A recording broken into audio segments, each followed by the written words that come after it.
Hello, kids. Welcome in. It is the Matt Murphy Radio Show, underway for another day. Happy to have you with us. It is 7 past 3 o'clock on this Wednesday, July 1, first day of the second half of 20 and 26. We're glad that you've decided to join us for a little bit of time. Whatever time you're able to give us, we're certainly appreciative of it. We're here for 4 full hours. And then, believe it or not, I know it seems like we were just off last week because I think we were just, not last week, week before last.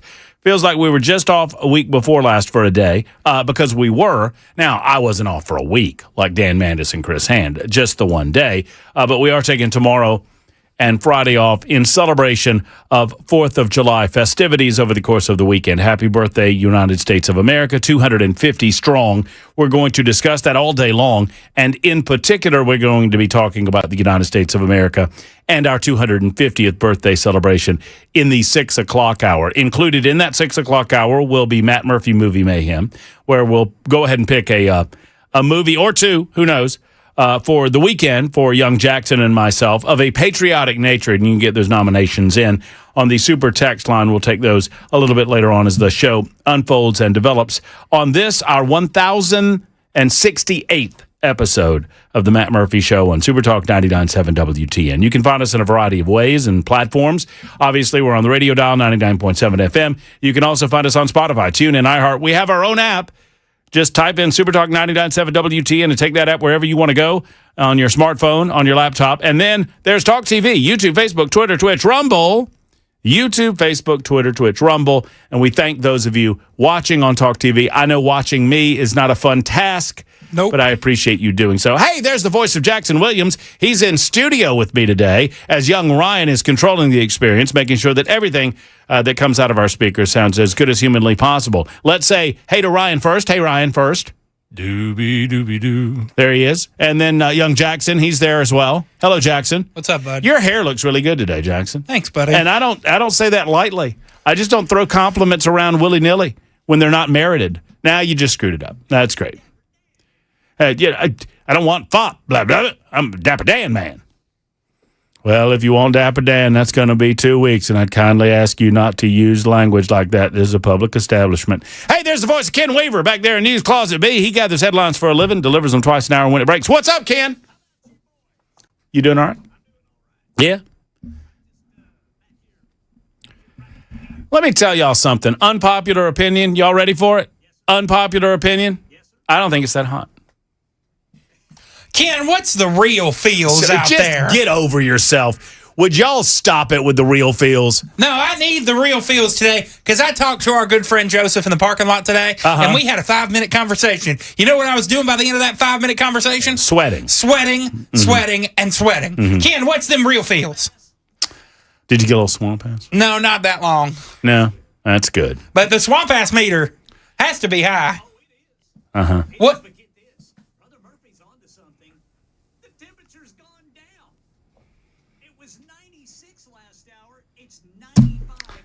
Not that hot. What's the real feels?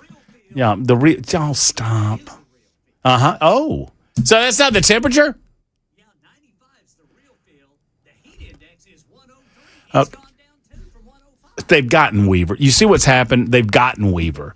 That's just a reported thing, Brother Murphy. I have to report official. No, the temperature, the real feels is the heat index.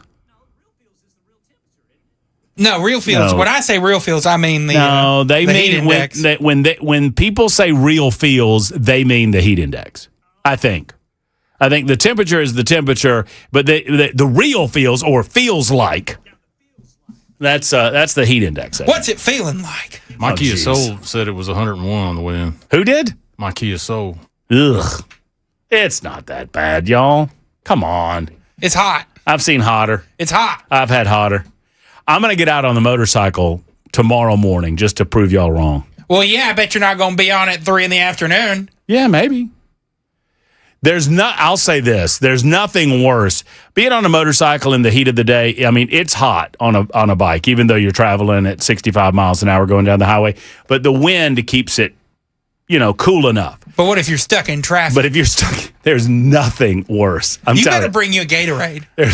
Thank you, Jackson. You take care of yourself, Matt Murphy. Jackson, I appreciate you. Jackson's got my back. You're not as young as you used to be on that bicycle, and you need to be careful. This is the platonic executive producer-host relationship that I was looking for, and as I've been looking for all of my life. This is it right here as we speak. Yes, I do need a Gatorade. They said, yes, it does get hot. Put all the senior citizens inside. Is that what they said? Wait, put them all inside where? Wherever they dwell, I guess. Oh, you check. You got to check on them, right? Yeah, you got to check on them. Check on your pets. Check on your loved ones. I'll be calling you a couple times tomorrow. Check in. Okay. Make sure you drank your prune juice, took your medicine. Oh, it's so hot. Y'all have no idea. If you're a motorcycle rider, you know exactly what I'm talking about. When it's 98 degrees outside and you're stuck in Nashville traffic and you're going from traffic light to traffic light and you've got the blue jean, you gotta wear, pants of some sort. You just have to. It's just the smart thing to do. Typically, I'm going to have a T-shirt on, and you're just looking at all these motorists, these four-wheelers, we call them, in their little conditioned air. Not you, Ken. We know your deal. But, yeah. I'll be one of your brothers. Yeah, oh, yeah. My brother in arms. I'll ride home with you tomorrow, Ken. We'll ride home together. And I'll call you on my Bluetooth, and we'll complain about the heat. Yes, it's What's the status of that sidecar you're getting for me? Pending. I'd like it to be spacious. That would, yeah. Well, I bet you would. And I want flames on the side of it. We got a specialty unit coming in with the flame, and your helmet's going to match the sidecar. I was thinking about getting you a hard top. No kidding, y'all. I want it to have AC too. When it's okay, I'll you know work what? on I'll just drive next to you in my truck. That's way easier. I'm going to wear a helmet. Why don't you just drive next to me and I'll reach out and grab onto your truck from the motorcycle? We can do the slingshot from Talladega Nights. Shake and bake. If he keeps this up, kid, I'm just going to go home. Let him. Why don't you just do the show? I'm good. So. It's hot, and you know what? This comes around every year this time. It's summertime. It's supposed to be hot. It's summertime in the South. My grandpa used to say, this ain't hell, but hell's got to be right around the corner because that's how hot it is. It'll get a little hot in the studio. No, I say that. I'm just joking around. Johnny Garrett stopping by at 3:35 this afternoon. For those of you thinking he was on at 4, he's got an appointment. He's got a place to be in Lebanon at 5, so he had to come by a little bit early. So we've got him from 3:35 to about 4 o'clock this afternoon.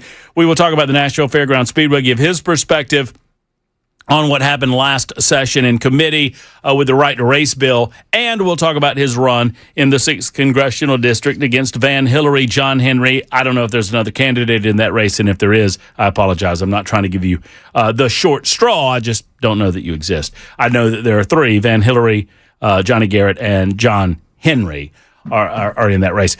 Because we will not be here Friday, we will have Frijay on Wednesday. All right. A lot of anticipation as to what Jay St. Clair has to say about some of these Supreme Court rulings. Particularly, there were 2 rulings that did not seem to comport with one another. They did not seem to jive. So simultaneously, the courts determined that Donald Trump can fire someone from the Federal Trade Commission as he wants to, because the Federal Trade Commission falls under the umbrella of the executive branch of government.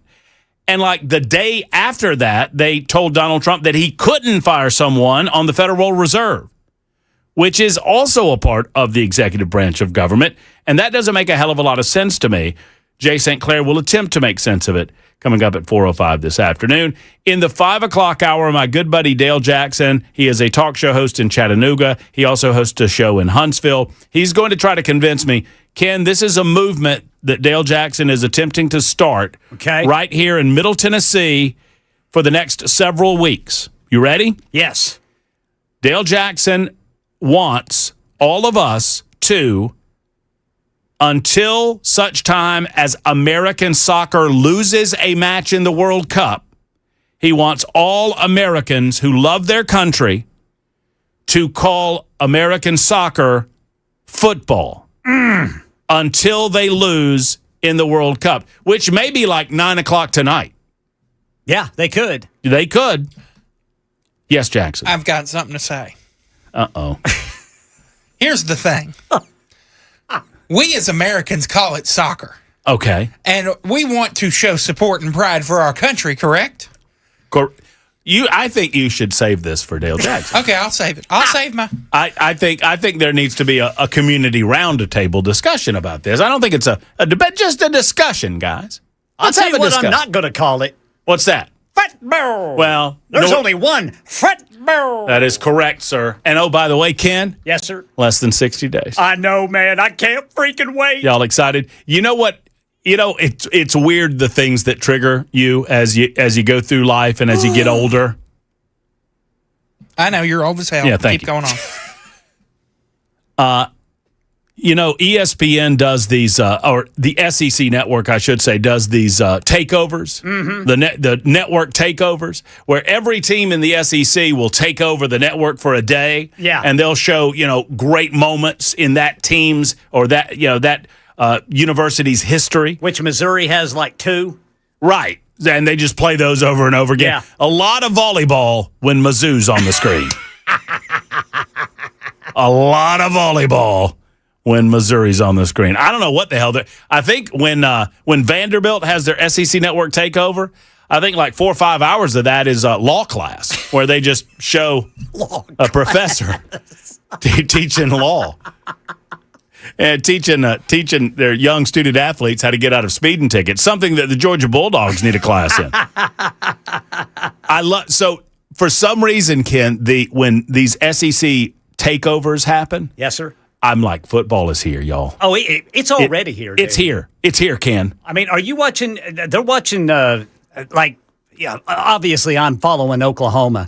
They're showing freaking John Mateer doing weightlifting. Oh, yes. Throwing the ball. Says his hand is all healed up this year. Mm-hmm. That's good for him.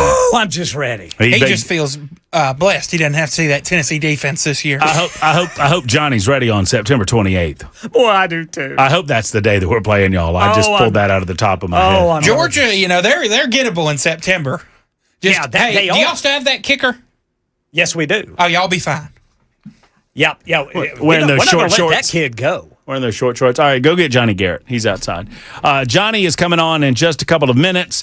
He's going to talk to us about, his run for the 6th Congressional District, amongst other things. I've always considered Johnny to be a friend. And then last week we had Norm Parton on the show. And Norm Parton says that Johnny Garrett single-handedly killed the right to race bill in the Tennessee General Assembly this last session. And I'm like, well, that doesn't sound like the Johnny Garrett that I know and love. So we're going to get to the bottom of all of that. We're going to talk about new pot laws, amongst other new laws in the state of Tennessee on this July 1st. That's a big deal. The aforementioned Jay St. Clair in the 4 o'clock hour. Action Jackson has a sports report a little bit later on. He's got a couple of things to say about A, the World Cup, and B, LeBron James. I don't know. I don't control that part of the show. I'm just here for the ball club. And your telephone calls all afternoon long. It's a First Amendment Freestyle Friday on Wednesday on Super Talk 99.7 WTN, 615-737-9986. Give us a call or dial us up on the old text line. The Matt Murphy Show is on the air.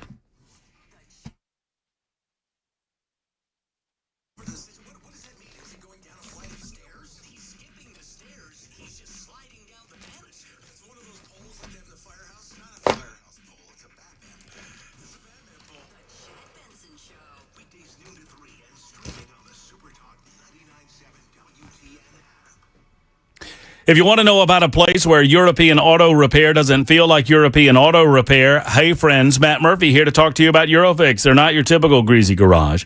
The waiting rooms are clean and comfortable. They're inviting. Service areas are spotless because Eurofix cares about everything, from how you're treated to how your vehicle's treated. Every repair comes with a rock-solid 3-year, 36,000-mile nationwide warranty on all repairs that they perform. Plus, they do so at below dealer pricing. You don't have to put up with dealer pricing. You don't have to put up with getting ghosted. Plus, they offer you a rental car available at every appointment. They fix everything European. Located in Nashville, Franklin, Belmead, Murfreesboro, and Mount Juliet. Call them today, 844-EUROFIX, 844-EUROFIX, or visit online at myEurofix.com. Tell them Matt Murphy sent you to myEurofix.com.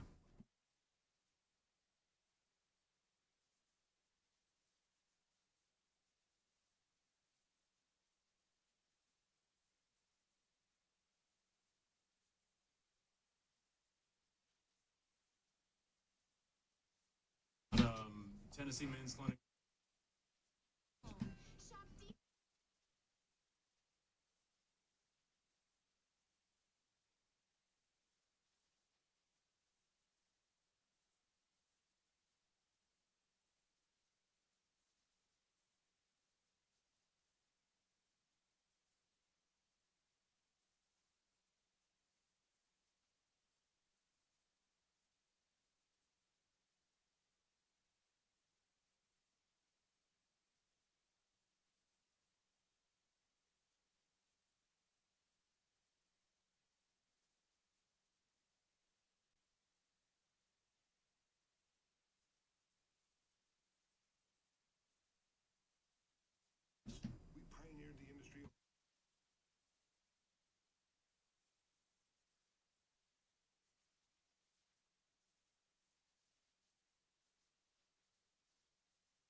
Hello, friends. Matt Murphy for the Tennessee Men's Clinic. 4 now locations in Middle Tennessee here to serve you.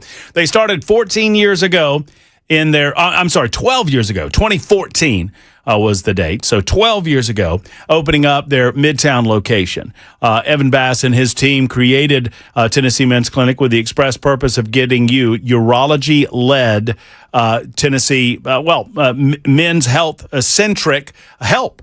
And men, let me tell you, you'll get to a point in your life where you're not feeling it. You're maybe feeling a little low energy, and maybe this has manifested itself into bedroom activity. Whatever the deal, you need Tennessee Men's Clinic on your team. Now, they've opened up clinics in Franklin in the Cool Springs area, in Clarksville, for those of you north of the city, and the brand new spot in Murfreesboro. All locations here to serve you. Every visit includes an ED evaluation. Every visit includes a little blood work so they can figure out what's going on inside of your body. Friends, it's $99.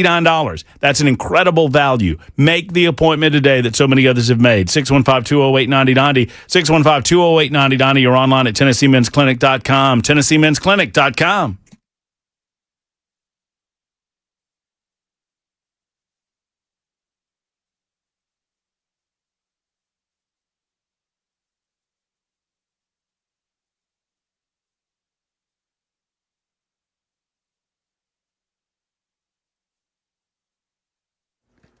Tell you about those 2 people who climbed to the top of the Empire State Building today to make a statement. And then Tennessee's ban on hemp-derived THCA products now in effect, ending sales of popular flower and vape products to get high. We'll tell you about it at 3:30 on Super Talk 99.7 WTN. Oh, we don't do all that to get high. We just do that to sleep. That's what I do. I just take those gummies to sleep. Those gummies, they'll put you right to sleep. Are those illegal now? Nope. Gummies and seltzers, you can still get them. The gummies, are they limiting the amount of product available per package? I think that was the case. Well, I think per unit. They've got to be below 0.30 in potency, which is the federal allowable limit of THC. per serving. Per serving, yes, sir. But I want to, I know somebody. Get in here. I know somebody that knows the answer to this question. No, come here. Yeah, get on in there. Yeah, no, get on in here, whoever you want. Get on in it's there okay. now. It's okay. The host is telling you, push it. All right, so get in there. So I know somebody that will perhaps know, or at least I feel like he might know. So we're begging of Johnny Garrett to come in here early. Brother Johnny. To talk about something there. I mean, obviously he's running for the 6th congressional district. We're going to talk about the racetrack and his concerns about the right to race bill. But we were talking about some of the laws that went into effect on July 1. And I want to say, and if you don't know this off the top of your head, I don't blame you. Right. So I'm throwing this around. Give me a little mic there, Ryan. Give me some microphone for Johnny. Thank you. So it's what'd you say, Ken? 0.3. Yeah, the gummies and the edibles, seltzers. Yeah, and the seltzers have to be 0.30 or less in THC content, or they're illegal. And then there's the flower is banned. The flower's gone, and so is the vapes. And then, but then there's also a per serving limit, right? Like you can they're limited at per serving. Yeah. Do you know what we're talking about? Vaguely, that was actually at the beginning of session and hotly contested piece of legislation. What was happening is these have a lot of that powerful drug, and that was never really the intent. I think Leader Lamberth had that piece of legislation during the General Assembly back in early March. By the way, I'm having a difficult time hearing the words that you're saying because I'm looking at your hat. Did you bring me one of those hats? Oh, you like the hat? It's a pretty nice. Hey, Ken, you see this hat in here? Oh, yeah. I can't see it too well. You know what it says? What's it say? It says Gulf of America. Yes. All right. Established 2025. 2025, baby. The Gulf of America. I never get yelled at as much as I get yelled at when I refer to the Gulf of Mexico because I've been doing it for 52 years, and I say Gulf of Mexico. You can't change, man. I mean, get with the times, man. We're not in 1980 anymore. It's my bad. It's on me. So yeah, I mean, so I guess that's going into effect today. There's a number of other pieces of legislation that are going into effect. Hey, the raccoon bill goes into effect today too. Ken, are you going to get your raccoon babies, or do you already have them? Now you're just legal instead of being illegal. I pushed for this legislation for the people, Johnny. For the people. This is not for me. This is not personal. Right. I'm not getting a So raccoon. how many raccoons do you have? I don't have any raccoons. No. I'm not really sure I believe you. I don't have any raccoons that I have any sort of control over. There are some in the backyard. Yeah, we had one in our roof not too long ago. That was an experience of in itself. They make a racket. If you get a raccoon in your house, by the way, I mean, my gosh. It's pretty rough. It kept my wife up at night. That's how loud that sucker was. Oh man, you would not believe how loud squirrels can be until you get them in your attic. Don't get them between your walls. It's a nightmare. They clatter around like that. I mean, this running for Congress is easy compared to getting a raccoon out of your house. Is that what you're doing later on? You go into Lebanon, you go do a little campaign? I got to do a little campaigning, so I appreciate you accommodating. I was going to come in a little later, but you let me come in a little bit earlier, so I appreciate that. No, that's all good. It's all good. We're gonna have a good conversation because I look, we've always been friends, and I just, in the interest of disclosure, I mean, I like Johnny a lot. And so we might end up disagreeing on this issue, and that's fine. That's fine. But Norm was on earlier in the week, and Norm had his position on how all this went down. And I said, well, let's get Johnny in here and give his position, and then we can let the folks decide. That's fair, right? That's very fair. All right, so we're going to do that. That is what our republic's all about, man. That's what it is. How about this 4th of July, huh? What 250 years, man, of the greatest country in the world. The greatest country on God's there's no earth. country like us, right? No, and you know what? There's been no president like let me tell you, our president. The Libbies are trying to change it too, man. All the time. I don't understand why they hate it. That's what do they hate? Well, did you see what they did? The fella Freddie. Did you see the fella Freddie on the social media? So this is a guy from Germany. You might not be familiar with this. Guy from Germany comes over to the United States, and he's traveling through the Southeast, particularly while he's going to Houston. He's going to watch some soccer games, and he's a fan of Germany. And he starts tweeting about how awesome America is. He's like, I had no idea. And he's like at Waffle House, and he's at Buc-ee's. he's really experiencing America, and he absolutely loves it. Yeah. I'm not making this up, Johnny. The liberals ran him off of Twitter. Of course they would. Because he loved America too much, and so they started going after him and shamed him until he shut his Twitter account. Yeah, well, you saw the poll with NBC. The NBC, by the way, made a poll. The Republicans were like 90% proud of their country, and the Democrats 28%. That's an NBC fake news poll. That's what gets you these socialist candidates. You're right about that. Look at New York. Look at Mendami. All right, enough of this nice stuff. Johnny and I are going to yell at one another. Here, news coming up now, and then we'll talk with Representative Garrett about his run for the 6th Congressional District, as well as some other matters, including the right to race bill. It's Super Talk 99.7 WTN.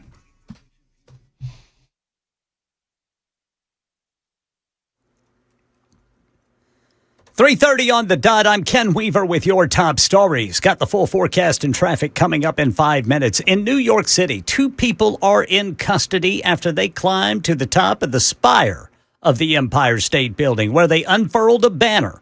Then one of the climbers appeared to propose to the other before they climbed down. ABC News Chief Investigative Correspondent Aaron Katursky with more. It is not clear right now how the two got into a position where they would be able to climb the metal structure that is meant for maintenance and other broadcast professionals as they work on the radio antenna there. So there are many questions about what has gone on at the Empire State Building, but the 2 individuals are now in custody of the NYPD. Yeah, it looks like charges are going to be filed, and reports say these 2 individuals are known to do things like this. In fact, there is a documentary that was out on Netflix about their attempts to climb skyscrapers. And by the way, the flag that they unfurled when they got to the top of the Empire State Building, it read, "When the power of love beats the world of power, the world knows peace." Tennessee's ban on hemp-derived THCA products is now in effect, ending sales of popular flower and vape products statewide. Businesses report a rush of last-minute customers hoping to buy products before the deadline. Industry leaders say the ban could cost the state jobs, business investment, and tax revenue.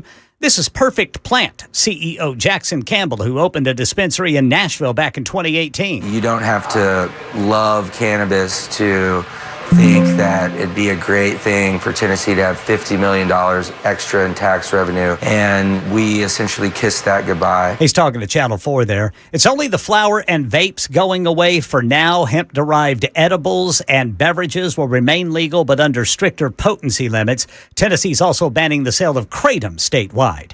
That's the latest news. Traffic and weather next. I'm Ken Weaver, WTN News.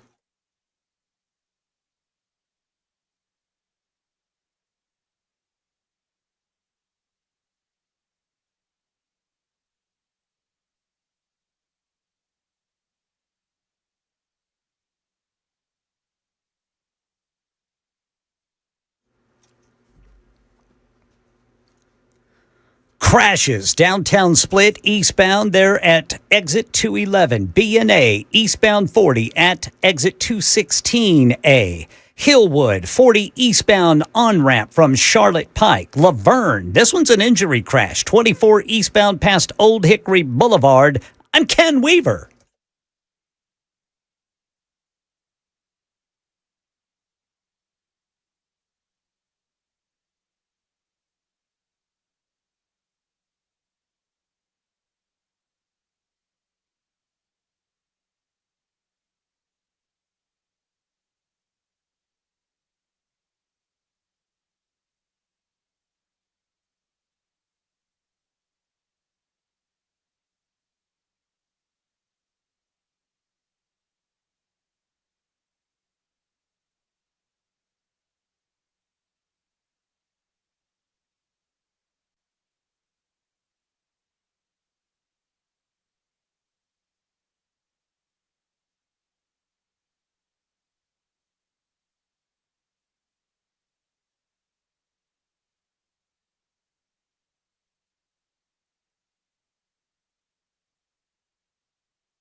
Super Talk 99.7 WTN. Matt Murphy, the Matt Murphy Show. Representative Johnny Garrett is with us in studio before he heads off to. Are you talking about where you're going? You're going to Lebanon, right? I'm going. Yeah. Hold on, stand by. Give it to me. Yeah, Ryan's got it to you. Lebanon. Got you. Yeah. I was actually in Lebanon this afternoon. They did the Pray for Tennessee event at the Lebanon City Hall, and I was there to pray for our country, our state, our city, and our counties. I mean, it's a good day. And back tonight. You're just blowing and going until August 6th. I'm living in my truck and on I-40. Yeah, well, good for you. You can join me anytime you want to, Matt. We can go get some raccoons.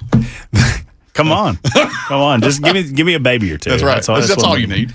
All right, talk to me. So just to catch you up, because I know you're busy. You're not listening to me every day.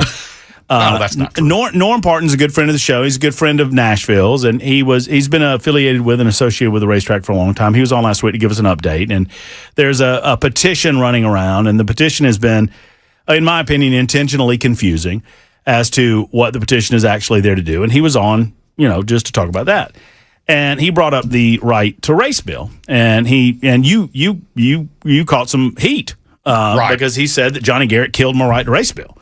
And I, of course, texted you. I was like, "What's up with that?" And you responded. I was like, "Why don't we just talk about it publicly on there?" So just give us your viewpoint of how all that went absolutely. Down. Well, look, I mean, I love sports. I'm a sports guy.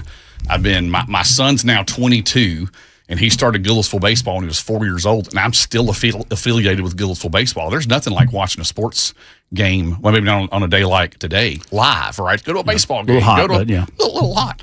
And so, I love all sports, and when this piece of legislation that came, from what I recall, it wasn't moving in the Senate, and it had quite a bit of broad liability, and of course it was statewide. The Senate sponsor, Mark Pody, has personally told me that he had all the votes in the Senate to pass it. Okay. So anyway. Well, but from the system, it never was on notice at the time that we were having the committee, right?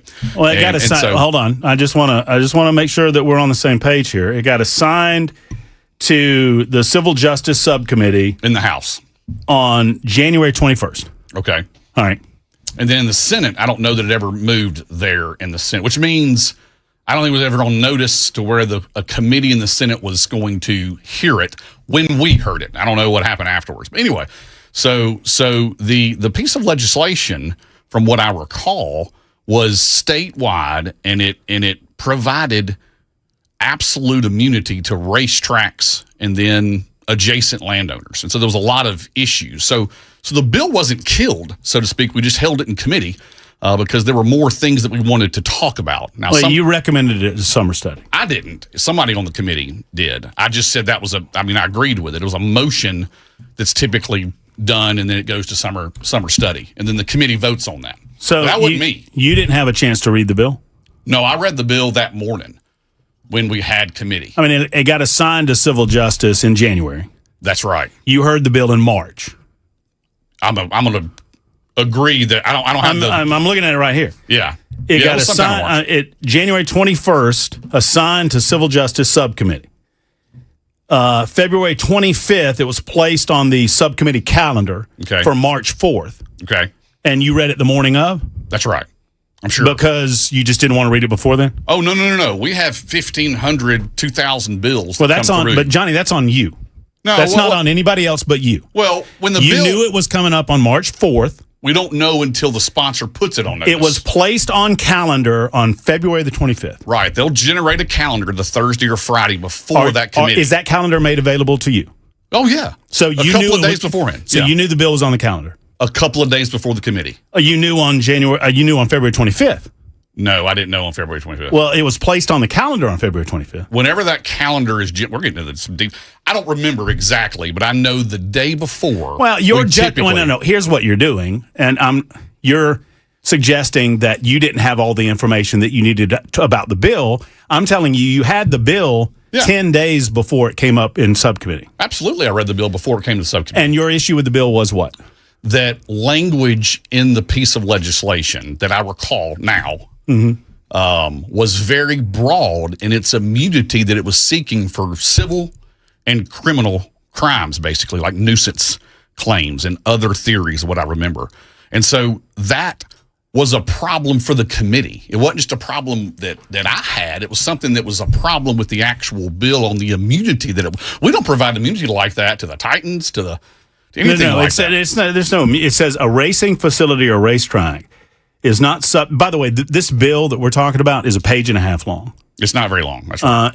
A racing facility or racetrack is not subject to an action brought by the owner of a surrounding real property under any nuisance, taking, or other theory if the racing facility or racetrack was built before the owner of the surrounding real property purchased the real property or built in the area of the racing facility or racetrack. You read the part where it was difficult, gave the committee heartburn on nuisance, taking, or other theory. Now, look, I think with this, I don't know if even if this bill passed all the way through and moved in the Senate. No, it got put to summer. I mean, is summer study a place where bills go to die? Is that fair? Some of them do, but it's still in the committee, so we can still work with the bill. It's not just dead. And the committee has to act. And when is your committee planning on working on this bill? That's up to the chairman of the committee. I'm not the chairman of the committee. Mm. So you're saying that you didn't have anything to do with this going to summer study? No. I don't want to misrepresent. Norm Parton said to me that he had a telephone conversation with you. Yeah, it was either that day or after. In which you said to him, quote, Norm, I'm sending this to summer study. Did you or did you not say that? I did not do that. So are you calling Norm Parton a liar? No, I'm not calling anybody Norm Parton said to me specifically that you said to him, I'm sending this to summer study. No, because one, when that happens, we don't necessarily know beforehand. So there's no way he may have asked me what happened to the bill. And I said, what happened to the bill? It got sent to summer study, but I wasn't the only one that did that. That was a committee's decision. But look, have you ever had any conversation with John Ingram or any association of John Ingram about the racing facility at the Nashville Fairgrounds? Not till after this. And what was the conversation like afterwards? Well, I don't know if it was him, but some of the Bristol folks were asking about the bill. They were asking, that's what was interesting, is that nobody talked to us about what this bill was doing because it had statewide implications. Bristol and Bristol, Tennessee would have been affected by this piece of legislation. None of that was. Look, I think the real fight here is with Freddie O'Connell and the Metro Council. This piece of land is owned by them, and why will they not support? If somebody was trying to take Goodlettsville baseball away from me and how ingratiated that is in that community, I would be just like Norm. I'd be like, this cannot happen. Right. But I would fight the city of Goodlettsville. Norm turned to the state legislature to assist him in stopping Freddie O'Connell, John Ingram, the Nashville Soccer Club, and other interests of John Ingram from taking that property. And have they taken it, though? And they're trying to. How are they trying to take it? You don't understand how John Ingram's trying to take that property over? I don't understand how John Ingram's trying to take it. Does John Ingram contribute to your political campaign? He has before. Has he contributed to the 6th Congressional District campaign? Oh, yeah. Right. So, hold on. You're telling me that you've never had a conversation. You're saying that you've never previously had a conversation with John Ingram regarding his desire to take over that property? No, I have not. Are you unfamiliar with John Ingram's desire to take over that property, Johnny? I don't know why he would want to take it. Yes, I am unfamiliar with his desire, other than the fact that the soccer stadium is located near the track. Then allow me to educate you. Please.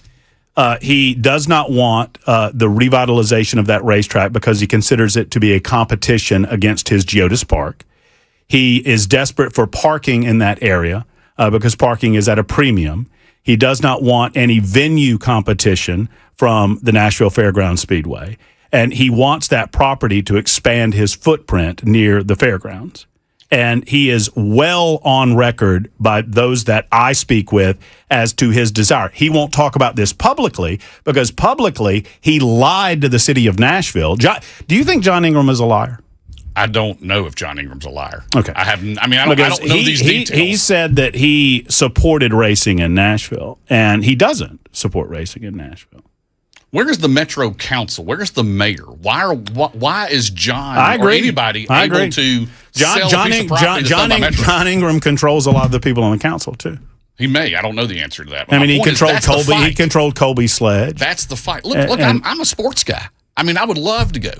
my first race that I went with my 4-year-old. So what they're doing is they're attempting to parlay Ingram's influence within the neighborhood to convince the people that are in the neighborhood to file lawsuits against the racetrack, claiming that the racetrack is a public nuisance, despite the fact that the racetrack's been there since 1904. So that's where the nuisance claim comes from in the piece of legislation. I mean, and I would think as a representative, Johnny, you would have researched some of this before you agreed and voted to send it to summer study. Well, Matt, that was one of the problems in all the questions that regarding the piece of legislation. That's why we parked and said, look, isn't it part of your job to do this research before it comes before the subcommittee? It wasn't my piece of legislation, but sure, I read the piece of legislation, expressed our concerns. You voted it to summer study. I don't remember who motioned it, but yes, because of the immunity that it was providing statewide to anything that was a racetrack. You also that had some grave concerns. And you also said during our brief conversation before this that you weren't unaware of any other state that had done this. No, I wasn't at the time. I was told there are other pieces of legislation. I asked for some of that, and I still don't know if with the exact same wording as this was. Yeah, I looked it up this morning. The exact same bill passed in Iowa, North Carolina, Kansas, and South Carolina, and it's pending in Ohio and Michigan. So, okay. The suggestion that I am making is that people are doing the bidding of John Ingram, and I'm not suggesting that you specifically are doing the bidding of John Ingram. I would associate you with John Ingram in as much as he is given to your political campaign, and I do not believe that John Ingram does anything without expecting some level of quid pro quo. Well, I've never have been in the position to give anybody any type. I mean, I'm not saying you are. That doesn't happen in my humble opinion, right?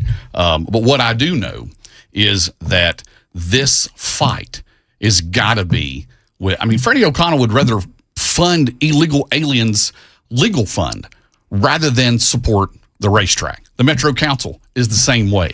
That's where we have to have this fight, is with Freddie, who would hold hands with Mandami in New York, who just elected in New York 3 socialist communists. I mean, that's what we're dealing with. Okay, I mean, that's with Freddie O'Connell. That's fair. That's fair. And but when the individuals in the state legislative body had an opportunity to engage and assist those who are in this fight against Freddie O'Connell and the Metro Council, you turned your back on them.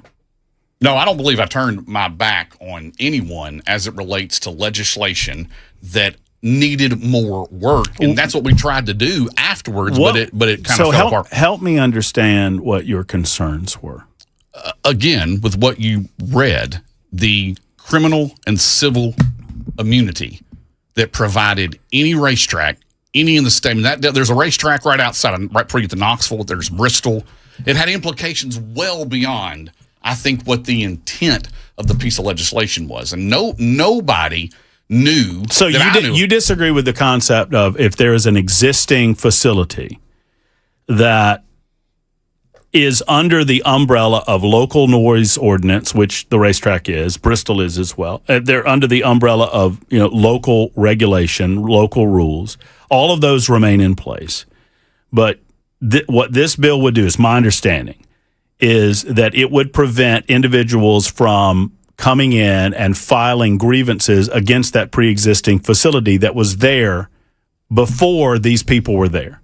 Well, but the bill wasn't limited. See, it had other theories, and it wasn't clear what other theories meant. That was the problem. It does say nuisance, then it says taking, but then the other theories is where several of the committee members, we were looking at that. It's like, what is this doing? This needs more work. It wasn't moving in the Senate at the time.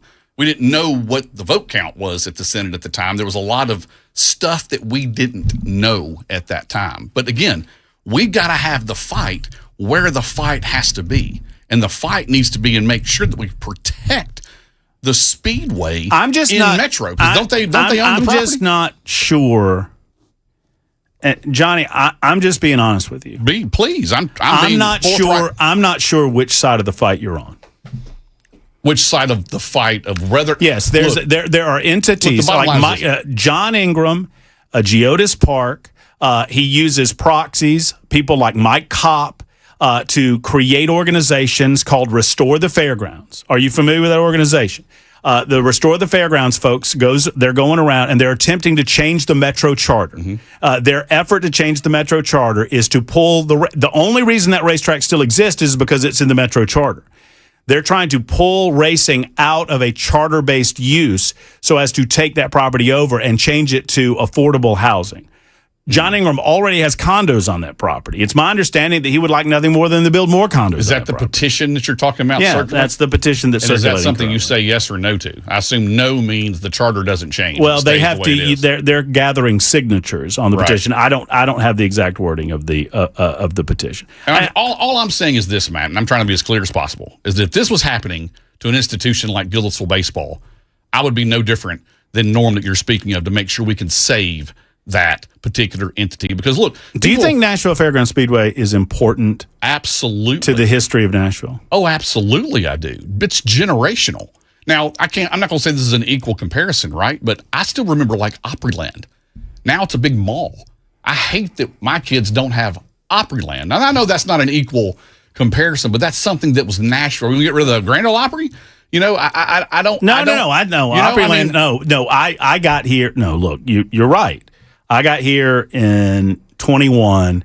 It was like sometime in 22, I was like, hey, and we were talking about the fairgrounds. I was like, tell me something that y'all have lost that it angers you. And Opryland. Yeah.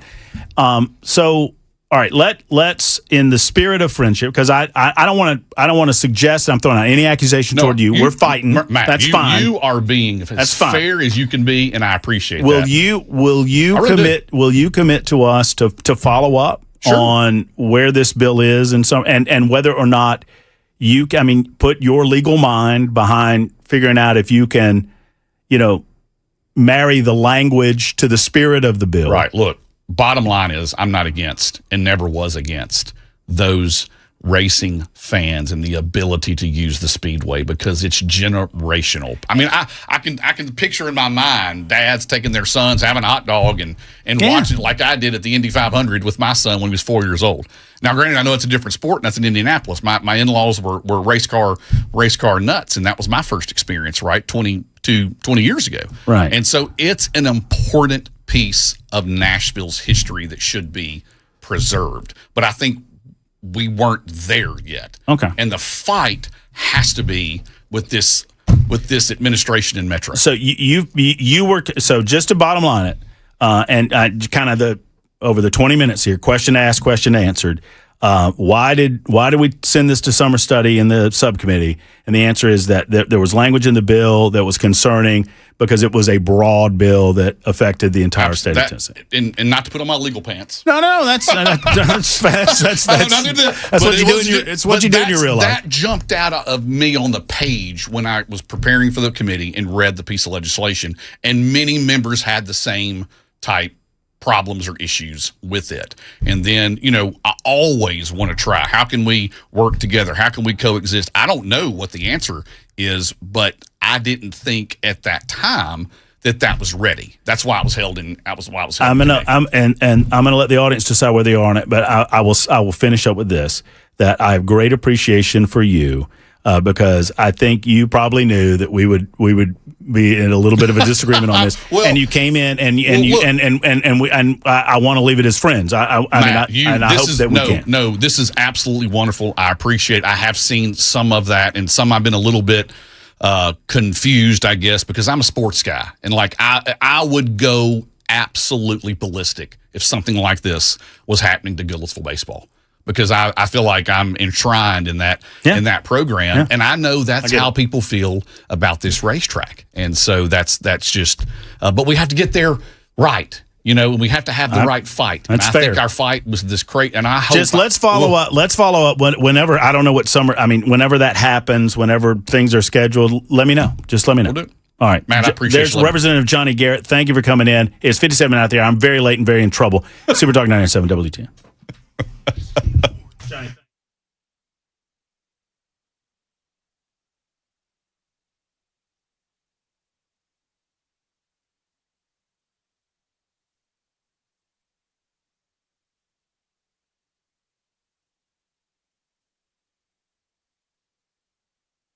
Hey, folks, it's Matt Murphy for Timberland Cabinets. Friends, not only can you say, if you go with Timberland Cabinets, that you have cabinets made in the good old USA, you can say that you've got cabinets made in Columbia, Tennessee. That's right, baby. The volunteer state's making cabinets right in Columbia. And I toured the facility several weeks ago, and I could not have been more, almost shocked is the level of expertise that goes into every aspect of the cabinet making process is evident right there. And oh, by the way, don't take my word for it. You can go and you can tour the facility too. They're delivering high quality cabinet products to home builders, remodelers, dealers across the United States. And here's the great part about this. You get these high quality cabinets at low prices, and you don't have to worry about shipping costs because they're made right here in Columbia, Tennessee. I had a personal tour of the facility, and I want you to as well.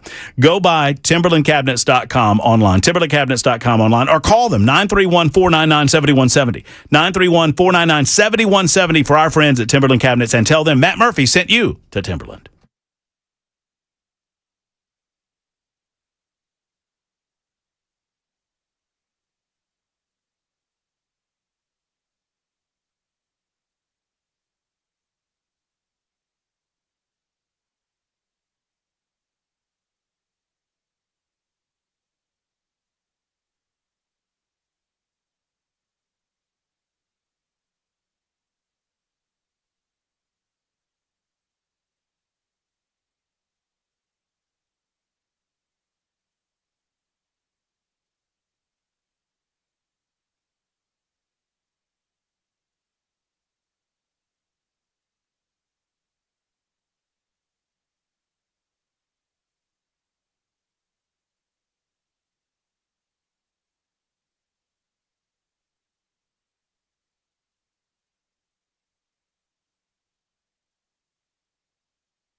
97 degrees, but it feels like 105 degrees at BNA in Nashville. Got the full forecast and traffic coming up in 5 minutes. A Nashville jury has found former Tennessee Titan scout Blaze Taylor guilty in the deaths of his pregnant girlfriend, Jade Benning, and her unborn daughter. Prosecutors said Taylor poisoned Benning with a lethal dose of cocaine in February of 2023. Benning died days later at Vanderbilt University Medical Center, and her unborn child also died. News 2 says this is what they heard during closing arguments, first the prosecutor and then the defense. I know you put something in my drink. I knew my drink tasted funny. Let me see what's in your pocket. Let me see. I know you put something in my drink because I can't even walk straight. I can't feel my legs. You put something in my drink. You did this so something would happen to the baby. How do you put that much cocaine in somebody's drink and alcohol, and they come out saying it tastes funny? It's gonna taste a whole lot worse than just funny. You're not gonna keep drinking it. Well, the jury did not agree. Taylor was convicted on all 4 counts and now awaits sentencing. Private schools participating in Tennessee's new voucher program getting extra time to submit student test scores to the state. News Channel 5 says schools were required to provide those results by June 30th, but the comptroller's office says it will allow additional time because this is the first year of the reporting requirement. And a new Tennessee law has taken THCA flower and vape products off store shelves beginning today. Customers packed dispensaries and smoke shops on Tuesday, with some calling the ban a major setback. Marley's bud tender, Whitney Hubner, telling Channel 4 some consumers may seek products from unregulated sources. They're going to go back to the streets, and I don't believe in that. I don't believe in going to the streets, getting laced with something, ending up dead. It's just not right. Now, hemp-derived edibles and drinks are still allowed under the new law, though with lower dosage limits. By the way, kratom is officially banned statewide today as well. Other new laws taking effect include restructuring airport authority boards across the state, including Nashville's Airport Authority, which gives leading state lawmakers a say in who is appointed to the governing board, not just the mayor. Entertainment news. Village People frontman Victor Willis has died at age 74. Born in Texas, Willis rose from church gospel singing to international fame as the group's iconic police officer character. He co-wrote and performed some of the disco era's biggest hits, including this one, YMCA, and In the Navy. His family's requested privacy as they mourn his passing. They say he died from an abrupt, aggressive illness. That is the latest news. Weather's next. I'm Ken Weaver, WTN News.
Let's start with the crashes. Got one on the East Bank blocking the right lane going eastbound just past Shelby Avenue. In Arrington, Williamson County, you got a stalled vehicle blocking the left lane, 840 eastbound past Horton Highway. Bellevue still got a crash reported Hicks Road at Highway 70 South. I'm Ken Weaver.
All right, kids, here we are. Here we go. Hour number 2 of the Matt Murphy Radio Show is underway right now on Super Talk 99.7 WTN. Pleased that you've decided to join us. Thank you so much.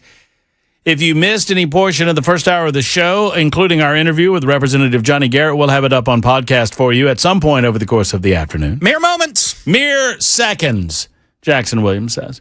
Jackson back behind the controls.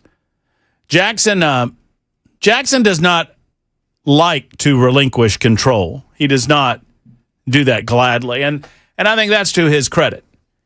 He likes to make sure that everything is in its place, everything is as it should be, and he's making sure that our man, Jay St. Clair, is where he should be. That's right, ladies and gentlemen. I know that on your weekday calendar it says Wednesday, but for us, it's Frijay. Good morning, Americans. It's Frijay. That's right. So, with everything going on with the United States Supreme Court, and with the knowledge that we've got 2 days off, Thursday and Friday, and with the absence of Frijay on the actual Frijay, I begged of my good friend, my gambling buddy, our finest legal mind that I know of, and a good Tennessee man, Jay St. Clair, said, Jay, can you come on Wednesday and make Frijay Wednesday again? He said, Murph, for you, I'll do it. And he didn't call me Murph, but he said, Matt, for you, I'll do it. And so here he is. Jay St. Clair is on the line. Jay, I got a question for you. Yeah, can you hear me okay? Yes, sir. I hear you good. And I got a question. Hi. How you doing? You know, Matt, if I were any better, I would be the United States of America. That might be your the best one. Greatest country to ever exist in the history of the world. Amen, brother. That's the truth. For every bit of our faults, and we got a lot of them, man. We got all kind of warts and everything else. We're still the greatest country ever devised by man, aren't we? And I've got Exhibit A for that, Matt. Never in the history of the world, never, have millions of people risked life and limb and broken the law to try to break into a country. That's never happened. Oh yeah. Oh yeah. I mean, it's a great way to kind of turn it on its head and recognize, and I've long said that I have a difficult time individually begrudging. Collectively, we're like, we can't have this happen, and we got to have rules, and we got to have regulations. No, you can't support your whole family. No, that's right. That's right. But from good gracious, there before the grace of God go I, Jay. If you and I were born in Guatemala, we'd want to come to the United States of America. Well, of course we would. Everybody, just about everybody does.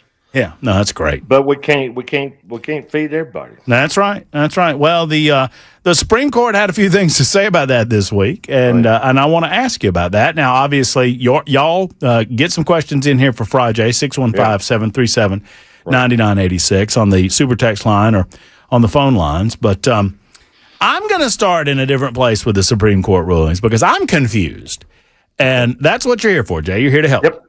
So, in a 6-3 vote, the court held that the removal provisions for the Federal Trade Commission are unconstitutional. The for-cause provisions, meaning, and my take on this, and I want to make sure that I have the right take on it, is they essentially ruled that the president can remove a commissioner from the Federal Trade Commission because he wants to. Yeah, that's right, with no cause. Okay. With no cause. All right, so there's that ruling. But then there's the yeah, for the Fed. For the Fed. And I think it was, I mean, and I don't know if you did any deep dive on it, but that Fed ruling seemed to be a little different. They said, no, you can't do that just yet. Yeah, right. That's right. That was really more based on procedure. And this is something you know that I've talked about for years and years, man. And that is this creation, in effect, of a fourth branch of government. Yes. This fourth branch of the administrative branch. And it started with the New Deal. It absolutely started with the New Deal, and it's only gotten worse since then.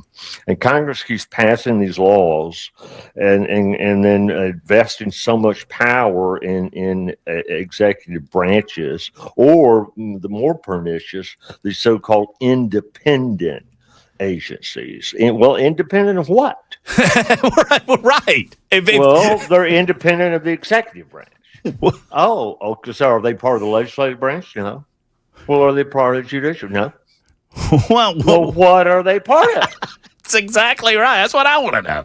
That's exactly what they're doing, and that this has finally come to a head. And the Supreme Court has says no, that you can't do that. Well, and so if it's an executive branch, then the president. The executive power in the United States is vested in the president of the United States. Right. That's what the Constitution says. Right. It's not vested in these commissioners or people on these so-called independent agencies. And so that's just a really good common sense rule. The deal with the Fed, Matt, was really more the process that they followed. Okay. And the process there is a little bit different. And who knows? They may end up saying that the Fed, truly, that there is a fourth branch of government.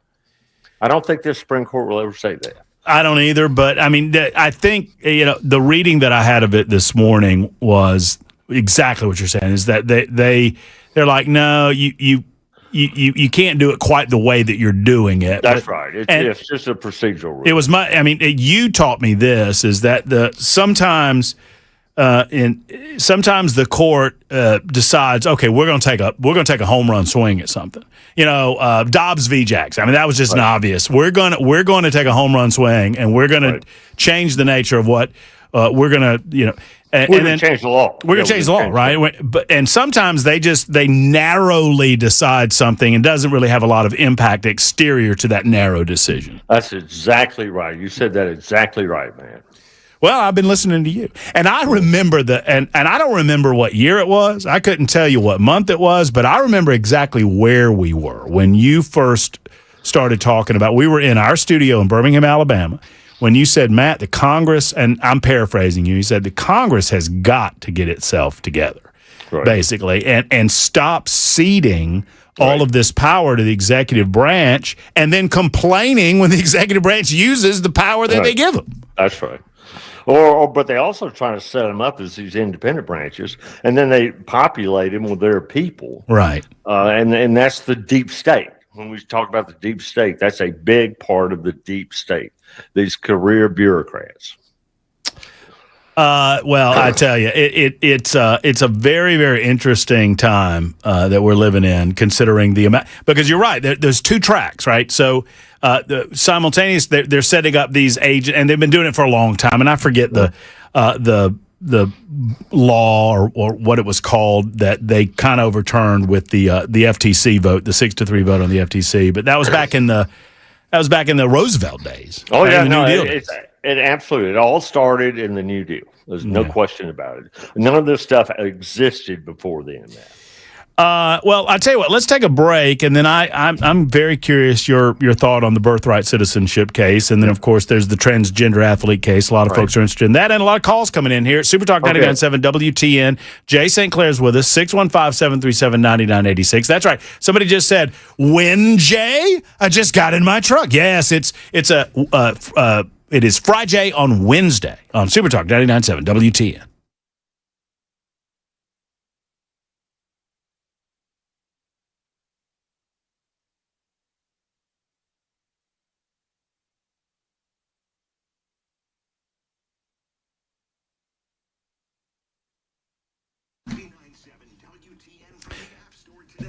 Hello, friends. It's Matt Murphy for Grace Point Healthcare, modern medicine delivered the old-fashioned way. I mention all the time that at Grace Point Healthcare, they treat everybody. They treat newborns to seniors, and they are a direct pay facility. That means that you pay at Grace Point Healthcare, and then you can file with your insurance company for reimbursement after the fact, which is why we say it's modern medicine delivered the old-fashioned way, because that's the way that it ought to be. You can sign up for their Smart Care plan, which is pretty cool. You do that, and you pay $99 to Grace Point monthly, and you have unlimited office visits throughout the course of the year, plus free basic labs and diagnostics. It's just $79 for the kids. Speaking of the kids, it's back to school time. That means sports physicals. That means, the things that come along with getting back into school and doing that sort of thing. And they're providing all of that at Grace Point Healthcare with no long wait times, either to set up the appointment or to get into the office to see them. They don't believe in wait times, and so you're not going to do that. So if your kids have sporting activities or back to school deal where they have to get into the doctor's office, then Grace Point Healthcare is your go-to facility. 599-6868, 599-6868. Grace Point Healthcare, truly modern medicine delivered the old-fashioned way.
Former football scout Blaze Taylor found guilty on all counts. We'll tell you about that story and more coming up at 4:30 on Super Talk 99.7 WTN. Super Talk 99.7 WTN. If you are just in your automobile, perhaps you're just turning on your radio or on the television side of things, YouTube, Facebook, Twitter, Twitch, Rumble, we appreciate you. We thank you. We got Jay back on the television side of things, which is big news for the ladies in the listening audience. Secondarily, we got a lot of calls to get to, and we're going to get to you. If you have any questions or comments, give us a ring, 615-737-9986. Any legal question of any variety, Jay's here for you on Frijay on Wednesday on Super Talk 99.7 WTN. Before we get to that, though, because I feel like if we get to calls, then I'll lose my ability to get mine in. Birthright citizenship, 6-3 decision. Court ruled against the Trump administration's contention. It upheld birthright citizenship. Give me your thoughts, Jay. Yeah, first let me say I appreciate you mentioning that YouTube, because I just heard from my old friend Michelle. I hadn't heard from her in a long time, and I told her, hey, we're on YouTube, so be sure to check us out. Oh, yeah. All right, so let's do this, man. Let's imagine that the Constitution said this: all persons born in the United States are citizens of the United States. Let's just imagine for a moment that's what the Constitution said. Okay. Would there be any legitimate argument in your mind that the children of illegal aliens born in the United States are not citizens? No, there really wouldn't. No. I mean, that would be pretty cut and dry. But a lot of people who disagree with this decision, I think, would say, well, that's still not right. I think they're really not objecting to that interpretation of the Constitution. They're really saying, well, that shouldn't be the law. Right. They're not saying that it isn't the law or that the Supreme Court got the law wrong. They're saying that it's a line in a famous Charles Dickens book. Well, if the law says that, the law is an ass. Yes. Yeah. That's what they're saying. I think most people, because that sentence is unambiguous. There's there's only one way to interpret that sentence. So what this case is all about, that's not exactly what the Constitution says. What it says is all persons born in the United States and subject to the jurisdiction thereof are citizens. I feel like that last thing you just said is where you lawyers are making the money, right? That's exactly right. Yeah. And guess what color those words are printed in, Jackson? Orange crayon. No. He wasn't listening.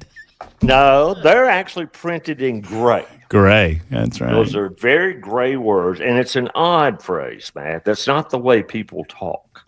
It's this very, very odd technical legal phrase. And so that's what this case came down to, is what is this phrase, subject to the jurisdiction thereof? Well, 5 of the justices said that that creates an exception, right, to the citizenship. It means something. Who does it cover? And they said, well, the Roberts did a great job going back in history and looking at all of it. It said because this concept had been in the law for hundreds of years, for centuries. And he said the only people that really excludes are foreign ambassadors or ministers, because even though they're physically in the United States, there's this fiction that they're really still in their home country. And they're really not over here to live or work, or they're still Russians, or they're still whatever, Chinese. And that is a reasonable interpretation of that. I've studied Justice Roberts' opinion a lot, and he has a lot of historical support for that, man. But then Justice Thomas wrote a very good dissent, and he said, no, the exclusions are broader than that.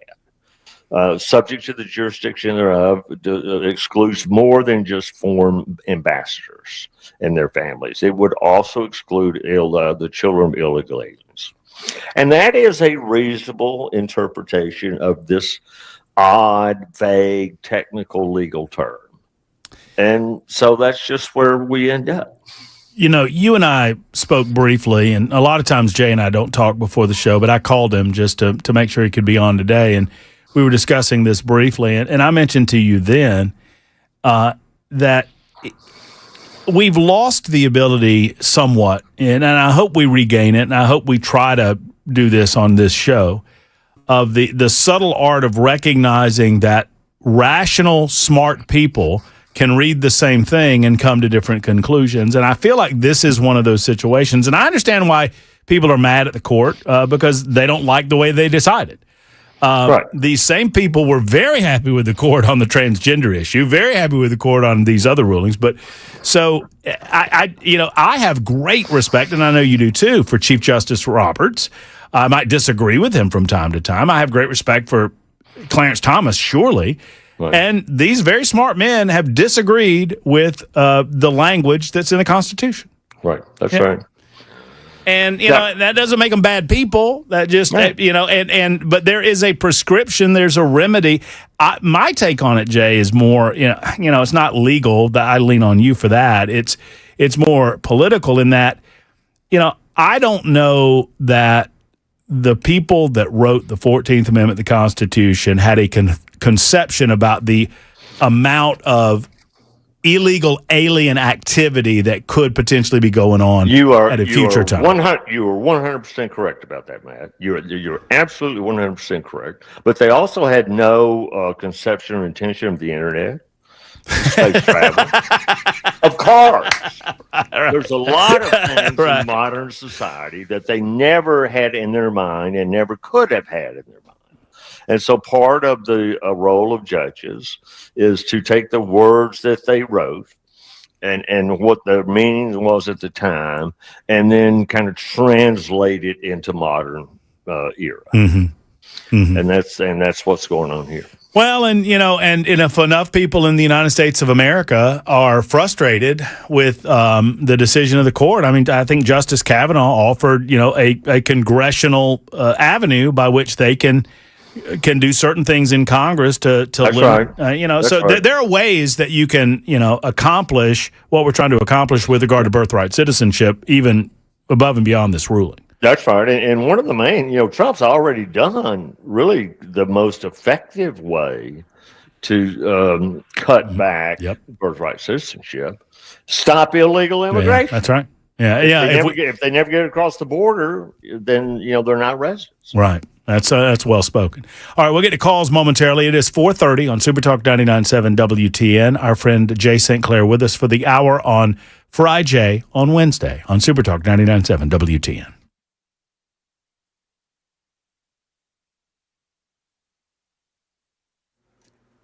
.30 on the dot. I'm Ken Weaver with your top stories. Got the full forecast coming up in 5 minutes. Former football scout for the Titans, Blaze Taylor, has been found guilty of murder by a Davidson County jury. Taylor was accused of poisoning his pregnant girlfriend, Jade Benning, at her Nashville apartment in 2023. Jurors convicted him of second-degree murder in Benning's death and first-degree murder in the death of her unborn baby. He was also found guilty on 2 felony murder counts. This year's 4th of July celebration downtown might be the biggest ever. Channel 4's Sarah Allen says it might be one of the hottest ever.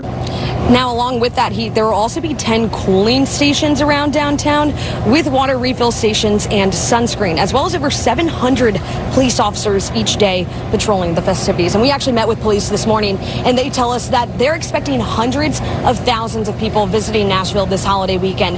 And walking around downtown, a lot of them seem to already be here. It was quite busy on Broadway for Wednesday afternoon, but I got to say that's something to keep in mind when you are driving around downtown. Know that a lot of people are already here kicking off the weekend early. Here in Tennessee, the legal market for THCA flower and vape products has come to an end. Shop owners across the state reported heavy sales in the final hours before the ban took effect at midnight. Hemp industry advocates argue the move will push business and tax dollars out of Tennessee. Consumers and business owners alike say the fight over cannabis-related products in the state is far from over. You can still buy hemp-derived seltzers, drinks, and edibles for now. Entertainment news.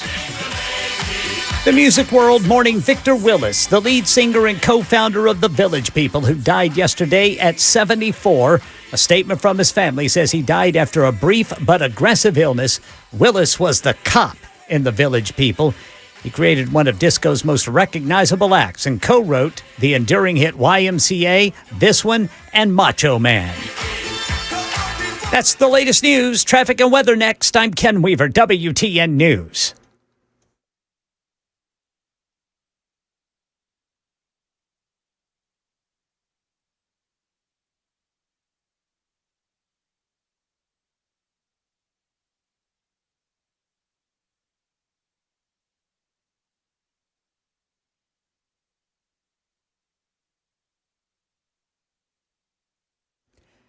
East Bank got a crash blocking the right lane. That's going to be 24 eastbound past Shelby Avenue. Got a stalled vehicle blocking the center lane, 40 eastbound past Fessler's Lane. The Gulch, a crash, 40 eastbound past Demumbrian. Then in Arrington, Williamson County, you got a stalled vehicle blocking the left lane, 840 eastbound past Horton Highway. Hadley, an injury crash, 40 westbound at 28th Avenue. Woodbine, stalled vehicle, right shoulder block, 24 westbound before I-440. Talbot's Corner, you got a crash. 65 southbound between 24 North and Trinity Lane. And then in Hermitage, a crash. Old Lebanon Dirt Road at Jackson's Valley Road. I'm Ken Weaver.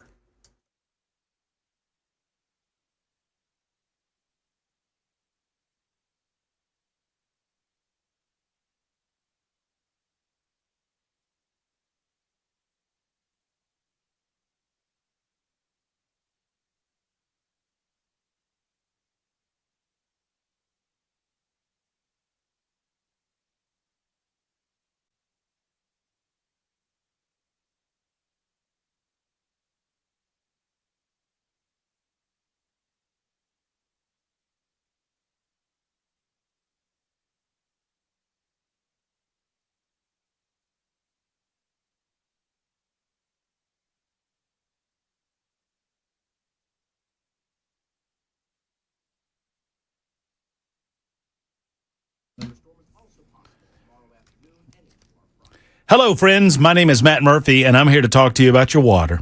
How's your water doing in your house? Do you know? I mean, just because it comes out of the tap and it looks clean, do you know what's inside of it?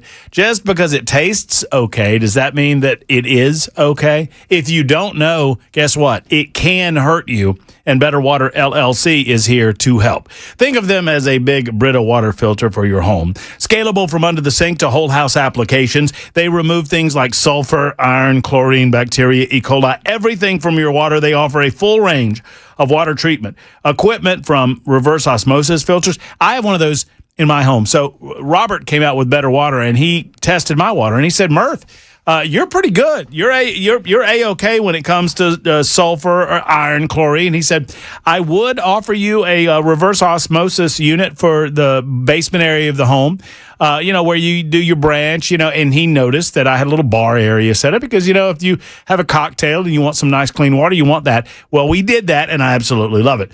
They're based out of Smyrna. They treat all of Middle Tennessee. They want to treat you. The same guys that treat the water at your favorite coffee shop and the hospital can treat your home, too. All it takes is a telephone call to Better Water. You bathe, you wash your clothes, you drink that water. You need to make sure it's clean. Better Water LLC.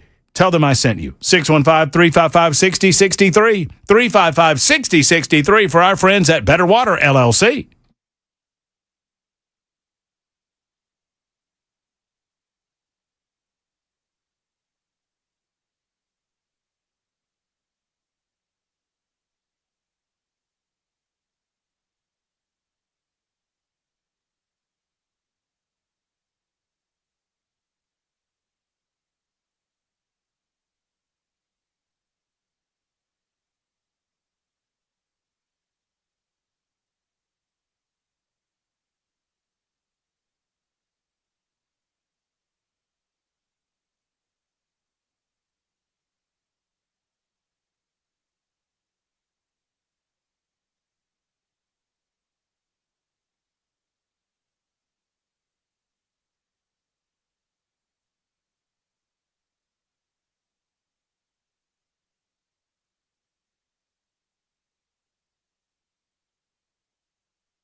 Super Talk 99.7 WTN. I do not speak for my good friend, my best friend, Jay St. Clair. He speaks for himself. But I'm just saying, from my perspective, I agreed with Thomas's interpretation of the 14th Amendment. I disagree with the majority of the court, and I don't know where Jay is on it, but I love the analysis that Jay's providing, because this is the way America works, y'all. Sure. I mean, and I know that many of our listeners, Jay, don't like the way that this was decided, but the way the country works is that 9 justices duly appointed by prior or current presidents of the United States of America determine how they're going to go with this, and then they count the votes. I mean, that's the way it goes. Well, I don't like that Alabama has 83 national championships. But, I mean, that's, that's the way it is. Somebody wins and somebody loses. That's the way that it is. Lots of folks want to talk to Jay, and let's get to him. Ryan is first up on this Frijay on Wednesday. Hey, Ryan, good afternoon. Welcome. I have two questions on different subjects. First one is I know Fauci, and I know you can sue anybody if you got a crayon and a few bucks, but I know Fauci's got a pardon, but can you bring a civil suit against him? Absolutely, Ryan. Great question, and yes, the pardon only affects federal criminal charges. They could bring state charges against him too, but absolutely, he is not immune from suit. There you go. I like the way you're thinking, Ryan. You want to be my lawyer?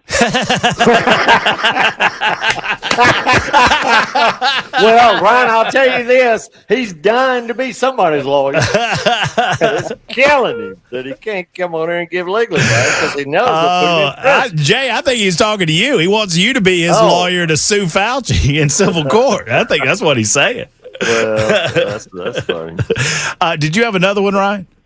Yeah, I'll be quick because I know other people want to talk.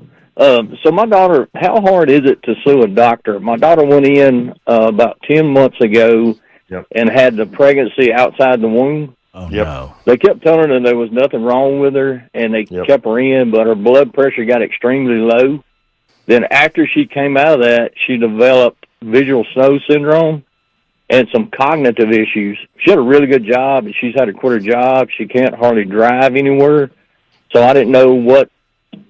I just thought I'd ask that while I was on there asking the other question. Yeah, no, it is. It's hard, and you need really good lawyers, and I'm going to tell you who to call. Hang on, let me get my notes. You got a pen or a piece of paper up there, Ryan? Yeah, hang on. Well, yes, sir. Okay, yeah, because call Ben Ford. He's in Birmingham.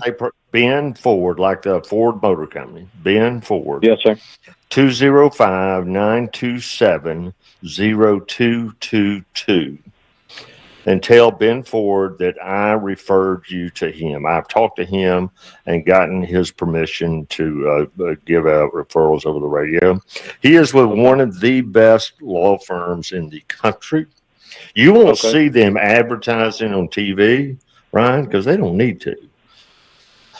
They're the real deal. So you call Mr. Ford, tell him that I gave you his name, and then they'll take it from there. Yeah. Okay. Let me make sure it's 205-927-0222. Yes, sir. There you go. Okay.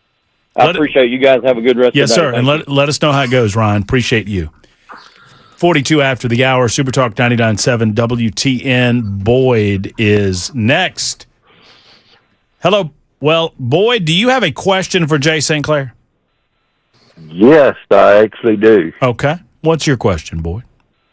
Well, I went to, maybe I shouldn't say this, but I went to a hospital in Alabama and bleeding profusely. Oh, no.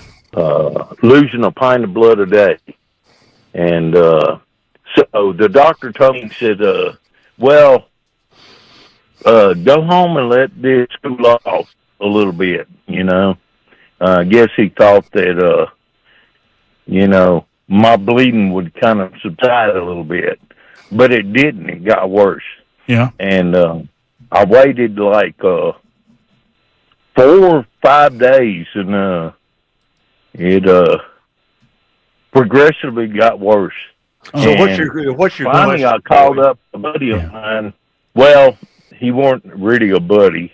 He was the guy I worked with before. Yeah, but Boyd, what is it, Boyd? Boyd, what is your question of me? Well, they told me to come back and I would have a colonoscopy done. Yeah, how can I help you, Boyd? Well, I went to Mar Regional.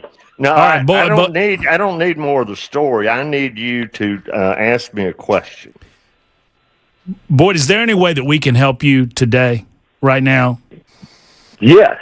Okay. I mean, give us that quote. What's the question? I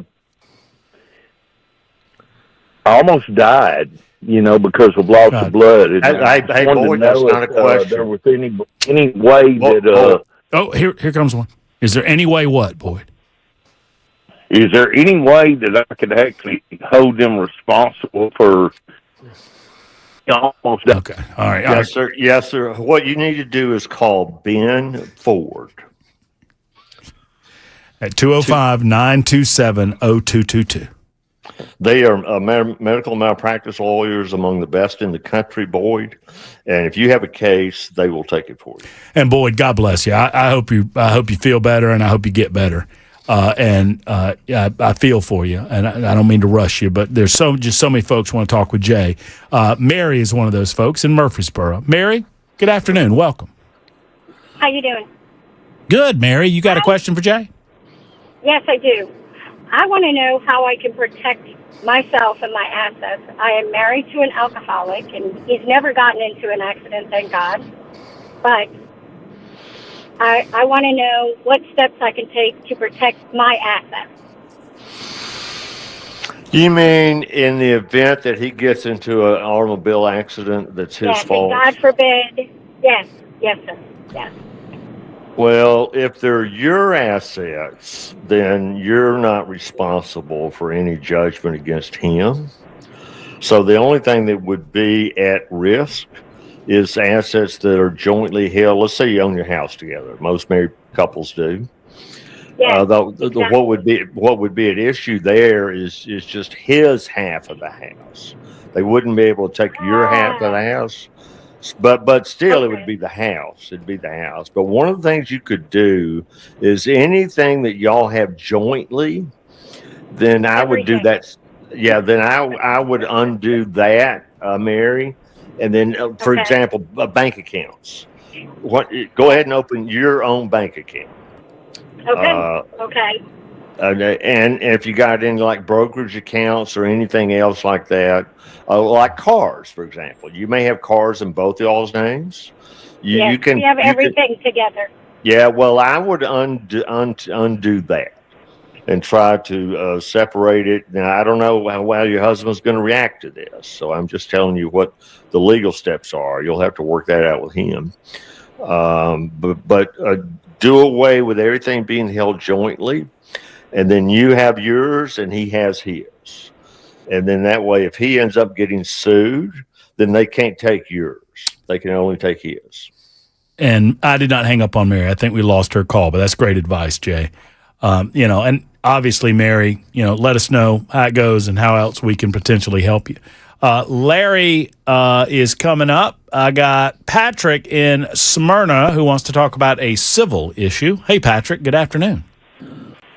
Hey, Matt. Hey, Jay. Thanks for taking the call. Got one of these mega developers building a mega subdivision next door to us.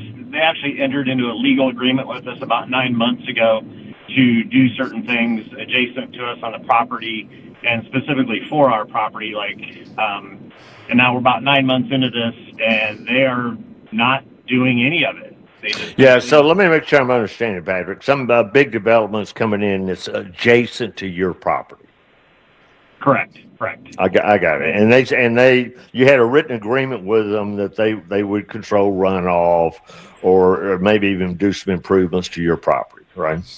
Yeah, do several improvements, like half a dozen different improvements, and we're almost 9 months into it. They've done half of one of those and none of the rest, and they just keep dragging their heels, not talking to us, won't communicate, just delay. You need a lawyer. You need a lawyer. Okay. Yep. No, I'm just telling you, Patrick, you need a lawyer because you've been talking to him and they don't respond to you. And so you just got to elevate it to a lawyer. And I'm going to give you the name of somebody that you should call. He's in Nashville. All right. You've got something to write with? He's getting it right now. Yeah, I'm getting it. Yeah, Damn it. that's all good. Yeah, go ahead. Go ahead. Hey, watch your mouth. You're on the radio.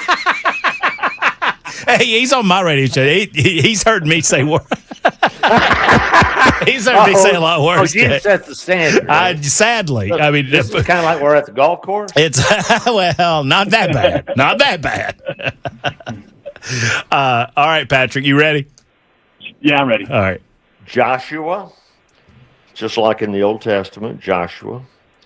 Yeah. Burgener, Burgener. Okay. And tell him that I referred you to him. Just look him up. Yep. Just, hit him you up. Find him on the internet. You can try to do it yourself, Patrick, but it ain't going to get anywhere. If they're not being responsive to you now, even if you write them a letter and say, look, if you don't talk to me, I'm going to have to go hire a lawyer, well, you're just not going to hear anything. It's just a lawyer letter to Johnson on loose before we drag him into a courtroom. No, that's right. Joshua will know how to handle that. You won't have to pay him a big fee up front. I mean, just send them a letter and maybe they'll jack their jaw up a little bit. That's right. Thank you again. Hey, Patrick, thank you, and let us know how it goes, brother. I always love getting the and you get some of these offline, and I love it when you tell me that you do. The success stories, people saying, hey, that turned out well. And I always love hearing about that. Yep. Larry, we'll get to you in a moment, and we'll get to some of these questions that are coming in on the Super Text line right after this timeout. It is 4:50 on Super Talk 99.7 WTN. It's Frijay.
Voucher-funded private schools in Tennessee getting an extension to a deadline. We'll tell you about it coming up at 5 on Super Talk 99.7 WTN. Super Talk 99.7 WTN, the Matt Murphy Radio Show. A few more moments with our good friend Jay St. Clair. It is Frijay on Wednesday, not here tomorrow. By the way, Brian Wilson in for us tomorrow, and we're happy to have Brian in the house from 3 until 7 o'clock. So appreciate him. And then a best of on Friday as we celebrate Independence Day, the 4th of July holiday. Matt, if Alito does in fact retire, is Jay ready to go? That's John in Lawrenceburg. That's what he wants to know. You got him up? You do not have him up. Yeah, there we go. Hey, Jay, I got you now. Did you hear what I said? No, I'm ready, but Trump would be crazy to appoint somebody my age. He's just somebody that's 20 years younger than me. It's such a fine art, right, Jay? I mean, this appointment process, because they got to be old enough to be seasoned enough to have the knowledge, the experience, but they want them. What do you think? What's the honey hole? 50, I'd say 45 to 50. Yeah, there you go. I hear that this James Ho out of I think he's with the 5th U.S. Circuit. I've been told that he was under consideration when Amy Coney Barrett was nominated. He is, he is Taiwanese, so he's an immigrant, and solid conservative. So a lot of folks are saying his name, but you never know. I mean, you've told me this story about. It just hurts my heart every time I think about it. The Judge Bork story, Because you were in class, right? And you were taking a class. He was one of my professors. Yeah. Well, I was when I was a first year student at Yale Law School. He was a professor there. And the day after Ronald Reagan got elected, the next day we walked into the classroom, and overnight some of the students had gone in on the big chalkboard in front of the classroom and wrote, "Congratulations, Justice Bork." That's how convinced they were. That's how certain it was. And he, of course, did get nominated, but then he got borked. He got borked, boy. We have a verb for it now. Yeah, that's right. Larry, I apologize. We were talking amongst ourselves, and we simply ran out of time. But there'll be another Frijay, Larry. So we'll get to you. Larry wanted to talk about an expunged DUI. Jay, I want to tell you that I hope you have a wonderful, happy, safe 4th of July and happy Independence Day. Man, thank you so much. Same to you and Erica. I love you and miss you. And I am so glad Michelle listened in today. Thank you, Michelle. That's nice. That's good. Jay, we love you too. Thank you, my friend. That's Frijay on Super Talk 99.7 WTN. When we return, my good friend Dale Jackson is going to attempt to convince me to call soccer football. I doubt this is going to work. But we'll get to that. We'll get to your calls, your questions, plus nominations for a patriotic film for Jackson and I to watch over the weekend. That is all on the way. And nincompoops in the news. It's all to come next hour on Super Talk 99.7 WTN.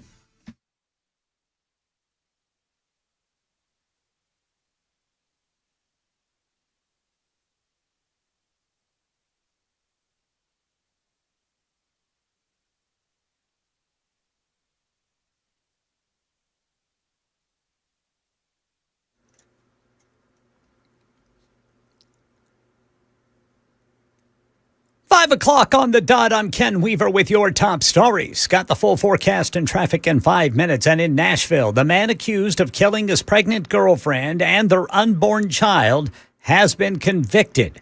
Blaze Taylor, a former Tennessee Titans scout, was found guilty today on all charges. Investigators said Jade Benning became critically ill after being poisoned with cocaine during a date night in February of 2023. She died died days later, and her unborn daughter died 2 days before her mother's death. News Channel 5 says Tennessee officials are extending the deadline for voucher-funded private schools to turn in student testing data. State law called for scores to be submitted by June 30th, but auditors say schools will get more time as they adjust to the new requirement. Students receiving vouchers must take either a nationally standardized test or Tennessee's TCAP assessment. News Channel 5 says the state plans to use that information to evaluate academic performance among voucher recipients. And today marks the end of legal THCA flower and vape sales in Tennessee as a new state law takes effect. Smoke shops and dispensaries across the state reported long lines from customers stocking up before the midnight deadline. Retailers say many consumers use the products regularly and are frustrated by the ban. Perfect Plant CEO Jackson Campbell tells Channel 4 the demand is undeniable. Really, like every type of person coming out of the woodworks, it was pretty surprising. Hemp-derived edibles and beverages are still legal, but under stricter potency limits.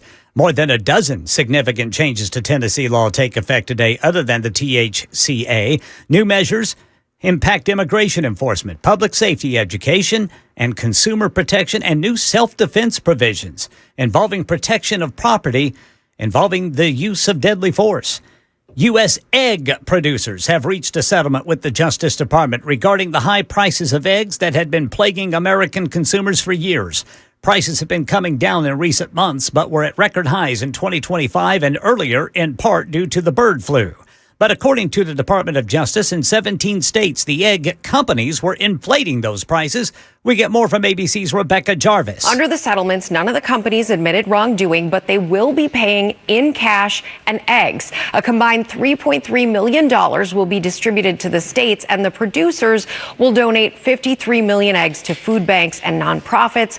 Some critics say this is not enough. Americans paid record prices while these companies profited, and a judge still needs to approve the agreements. Now, Tennessee is not among the states in the settlement, but the Department of Justice complaint specifically noted these companies sell eggs to grocery stores, restaurants, and retailers across the U.S., and that the egg price benchmark they allegedly influenced affected what retailers paid for eggs nationwide.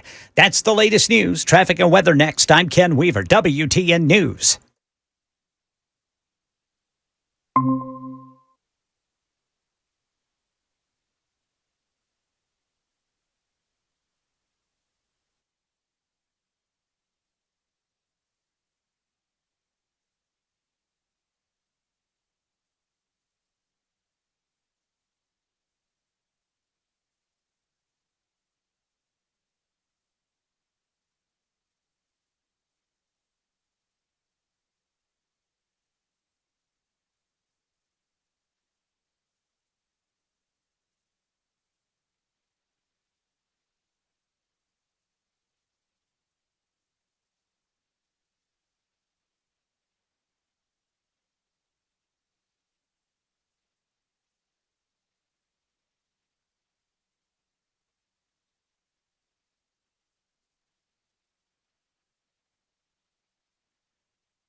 Crashes, Wilson County, 40 eastbound before Alexandria. In the Gulch, 40 eastbound past Demumbrian. Hadley, right shoulder block, 40 westbound at 28th. Woodbine, right shoulder block, 24 westbound before I-440. And Haynes, West Trinity Lane at Buena Vista Pike. Then at Talbot's Corner, an accident on the left shoulder, 65 southbound between 24 North and Trinity Lane. And in Hermitage, a crash, Old Lebanon Dirt Road and Jackson's Valley Road. I'm Ken Weaver.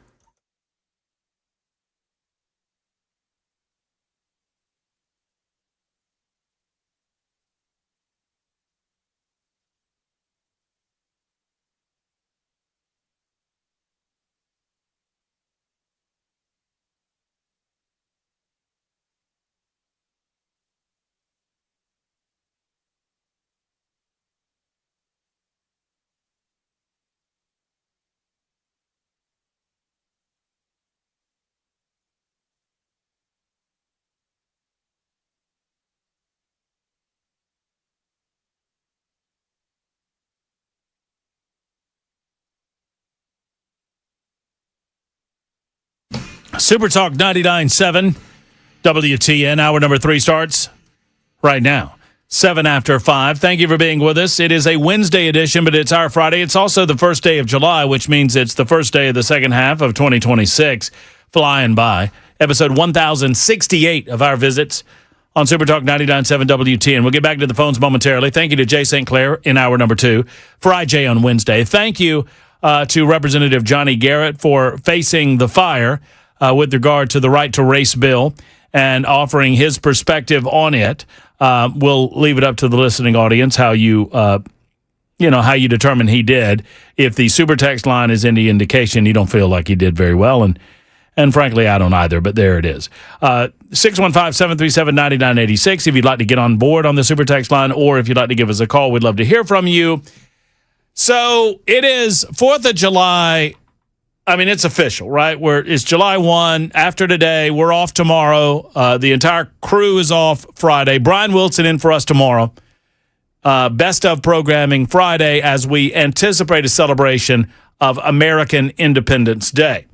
And a lot of folks are feeling the patriotic spirit because of the World Cup that's going on. We're feeling it, right? Oh, yeah. And I'm well on record, Jackson. You're a little bit of, are you a soccer guy? I know the rules, and I enjoy watching the USA play. Watched a little bit of that England and the Republic of Congo game today. Did you know? Whoo! Was it a barn burner? Was it? It was a good game. Was it? Congo jumped on England early and kept the lead until the 75th minute, where England just overpowered. Hold on. So Congo's in the lead until the 75th minute? Yes. That's like 15 minutes until it's over. And that's why it was more heartbreaking that they lost 2-1 without any extra time. That's unfortunate. For a variety of reasons, we're going to welcome a very special guest to the radio show at this time. I've been meaning to get him on again for a long time. I am remiss in the fact that I've not done so. He is a talk show host not only in Chattanooga at WGOW, but he also hosts a radio show in Huntsville, Alabama. These are two separate shows. There are some of us in this business that actually work for a living. I'm not one of them. But Dale Jackson is, and Dale Jackson joins the Matt Murphy Show this afternoon to demonstrate his patriotic spirit. What is going on, Dale? You're right. I am 100% bought in on this World Cup stuff. I'm always patriotic, but the World Cup has me feeling a certain kind of way. And to quote a Supreme Court justice, I understood the assignment, and that is to love America. Wait for it. Yeah. What she also says. I mean, you also know this. I'm a huge professional wrestling fan. So anytime I can look in the face of a bunch of foreigners and chant USA, USA, USA at them, I'm in on this. This has everything I could possibly want. And it is also happening in America on our 250th birthday. We've got the storyline is building up to either a crushing, heartbreaking defeat or one of those amazing sports stories that we'll remember, like the Miracle on Ice, or what we've recently seen over the last year or so, where we beat the hell out of the Canadians over and over and over again. We might get an opportunity to do that again. If Mexico gets in our way, that's fine too. England, we've already whooped their ass once, so maybe we could do that again. I mean, there's a lot of great stuff building up here. And on top of that, Matt, I would challenge you to this. If the United States wins today, until they lose again, I want you to join me in being cultured about this, and we're going to refer to soccer as football for the rest of the tournament until they win. And if they win, you and I will do that forever. Okay. All right. So I've got to unpack this. Jackson, I need some help. Yes. Okay. So do you understand, to further quote Ketanji Brown Jackson, do you understand Dale Jackson's assignment? Kinda. Okay. So Dale, if we win tonight against Bosnia Herzegovina, Great Googly Moogly, I can't pronounce the last some country with some whatever. That's like just pick. I mean, just call yourself Bosnia and be done with it. So some country that I couldn't pick out on the map. If we win tonight, until we lose in this World Cup, we are committing to referring to what we call soccer as what the rest of the world calls it, football. Jackson, what do you think? Here's my problem with it. Dale, also nice to meet you. I've heard Matt's hit on your radio show multiple times while we've been driving in the car to various things. You like to listen to real talk radio every once in a while. Yeah, I like to tune into a real show every once in a while. Yeah. A number one, I do see that Florida Gators helmet in the background. Matt did not warn me. I'm of all. He's a Bulldog, so this is a little bit of a hostile environment for you. We got Oklahoma Sooner back in the newsroom, so we're representing a quarter of the SEC. Boomer. There's Skid Weaver. I love it. Yeah, I didn't warn you. I should have. That's fair. By the way, Dale, before Jackson continues, the last thing I heard before you came on the radio, the last thing I heard before I got back on the air was, my God, you didn't tell me he was a Gator fan. You have some classy friends. Matt and I have been to some cocktail parties down in Jacksonville, and they have not ended well. I remember some of it. Yeah, I remember going. I remember getting there. Yeah, Jackson, remember the parking lot? It was lovely. Jackson, you should come with us to a cocktail party sometime, and you can be our chaperone. Okay. So here's my one real qualm with this. Like we were talking about, America is the greatest country on the face of the earth, right? No doubt. Mm-hmm. And here we call it soccer. We don't call it football. We have a different football. And I think Hey, Ken Weaver, how do we pronounce that? Football. Okay. Thank you, Ken. Yeah. Here's the problem with your framing already, and I'll just say this. Don't you understand that we're America? We take things, okay? We've bombed Bosnia in the past, so we've already dealt with them. Gonna bomb them again tonight at 7 o'clock. Right, and we take things from other countries, and we make them our own, and that's what we're going to do. We've taken hockey from Canada. They don't own that anymore. That's ours. Yep. That was awesome. Yeah.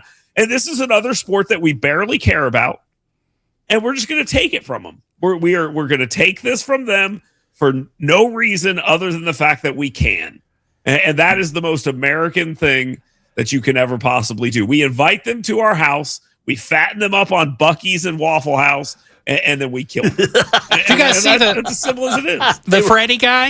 He's gone. The freaking liberals ran him off. Not a surprise. No. Not a surprise. I mean, the New York Times referring to what he was doing as enjoying the most mundane parts of American life as if that was an insult is the most telling thing about the mainstream media, because the simple fact is, that is the most mundane part about it. And you know what? They think it's awesome because you know what they don't have over there? Abundance. Right. They are lacking. I think I may have mentioned this to you, Matt. My wife, she went over to England and worked for UPS for a couple of years and saw the what do you call it, the continent of Europe. And she explains it like this, and she's Asian, so this is gonna sound racist, but she'd go in to get some rice, and she'd walk in, and there's like 3 kinds of rice. You come here to America, and there's like a whole row of rice. There's every kind of rice. Yeah, you have every possible kind of it. And so we have more types of gummy bears at the Buc-ee's than they have types of rice in their grocery stores. It's just we create so much abundance and choice and opportunities, and it is visible in our entertainment and our food and everything. They think we have no culture, and they'll say, oh, these guys don't travel anywhere. Well, they're learning. We don't have to. Because if I get in my car and drive 5 hours north, I'm in a completely different place. If I drive 3 hours south, I'm on the beach. If I can drive to Texas. I can do all these other places. I don't ever have to leave America and go see your S-hole country that's being taken over from invaders. I got my own countries being taken over from invaders, but we're sending them out. We take from other countries. We make their stuff better, but we take it from them. And then what we do is we sell it back to them. And that's what we should do. We take it. And I heard you say football. No, you're getting it wrong. It's football. We're going to say it just like they say it. We're going to take it from them. With a U. Yeah, like that dude on that commercial. Food. It's a rabbit's. I got a rabbit's name's Foot. Yeah, when we pronounce it, it has 2 of those little dots on the top of it. Whatever the hell those things mean. Yeah, that's little eyeballs on top of the O. Food. Yeah, man, what are you thinking? Here's my fear is that if I'm in agreement with this, it's almost a guarantee that America's going to get her ass kicked tonight. That's possible. That's my fear in all Then of we just check out for 4 more years. Well, that's true. As I told Dale on his show, because Dale is kind enough to invite me on his show once a week. I never return the favor. I'm trying to be better. But as I told Dale earlier today, is that I'm all in.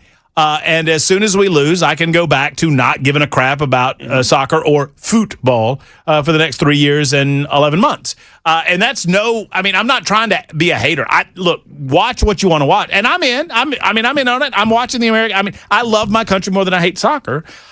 Or after tonight, I would tell you I love my country more than I hate football. Mm-hmm. Now, Jackson doesn't like it. Jackson's not in on it. It's like using the metric system to me. Well, the metric system is a superior form of measurement. Okay, let's not get crazy here. Okay. We're asking you to use the little symbol above the U. We're not asking you to go crazy, okay? You notice we've never even attempted to change to that. We're just like, we're going to do our own thing. And it's so funny because you go to Europe, so I've been told I wouldn't go unless I was going there to kill people. But if you go to Europe, everywhere you go, he means in the military, by the way, everyone, right. Not just randomly. Whatever. I would hope. I didn't make that clarification. I did. But we go over there, and guess what? We know we're going to run into people who are speaking our language. Yeah. Okay, we know that. They have bent the knee to us. They come over here, and even the Japanese guy. I don't know if you saw this. The Japanese guy who was eating Texas barbecue. He was talking, and he's like, "Oh my!" Okay, I'm not going to do a voice. I get in enough trouble with my wife when I do. But it is. He was basically saying, "I don't speak very good English," and then he proceeded to explain how much he liked the food in almost perfect English. These guys want to be us so bad, and we should embrace that by taking something from them. They've come over here and they've showed us how great we are. So let's give them a little bit of something by taking the phrase football and embracing it as long as America's in the game. All right, so the general consensus on the super text line is that it's all the more reason to call it soccer. But look, in the spirit of camaraderie, in the spirit of talk show host fellowship, yes, I'm all in on it. I'm all in on it. I hope that it doesn't. But I'm telling you, Dale, if we lose tonight, you're to blame. Okay, that's fine. You understand that, right? I do ask you, though, to exert your awesome power that you force Jackson in on this as well. You know what? I'll play Freebird for it. Okay. Oh, yeah. There we go. There we go. Come on. It's Boretsky.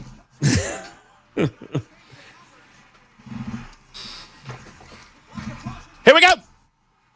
Yes!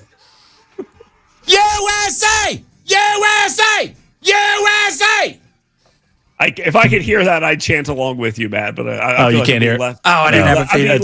That's very left out that's of something. Yes. That was very unfortunate. Can you let him in on it? Can you get him in on it? Just do it. No, just do it again. Just start it over. Just start the damn thing over. It's worth it. This is our USA moment. Here we go. Big hockey. There we go.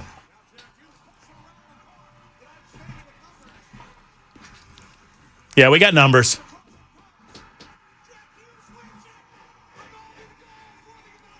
Suck it, losers!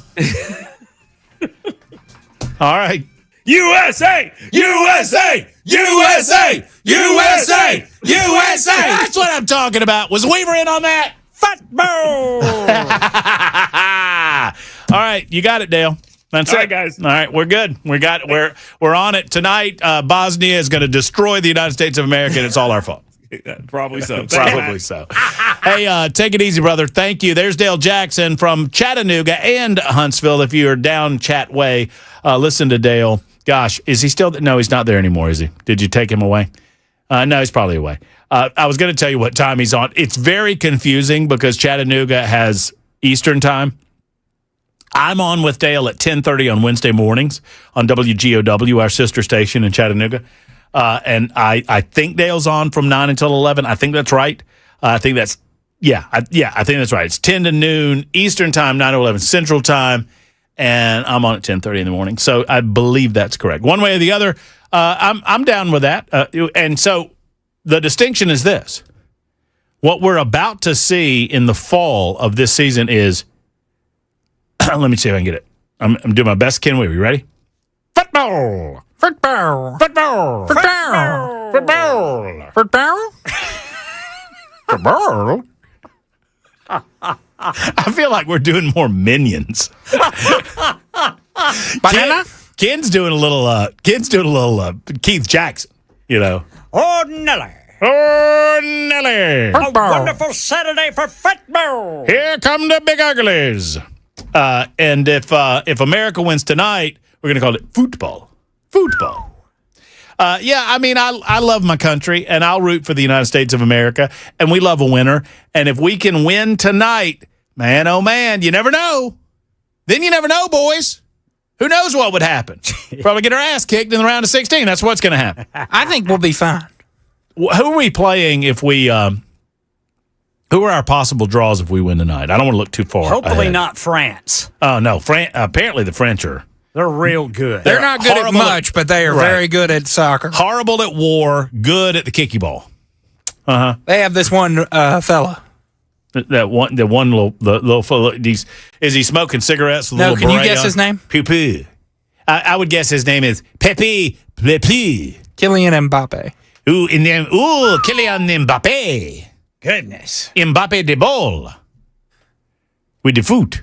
He's very good. Is he? I love Dale is Dale's wife is a wonderful woman by the name of Cindy, and I've witnessed that happen.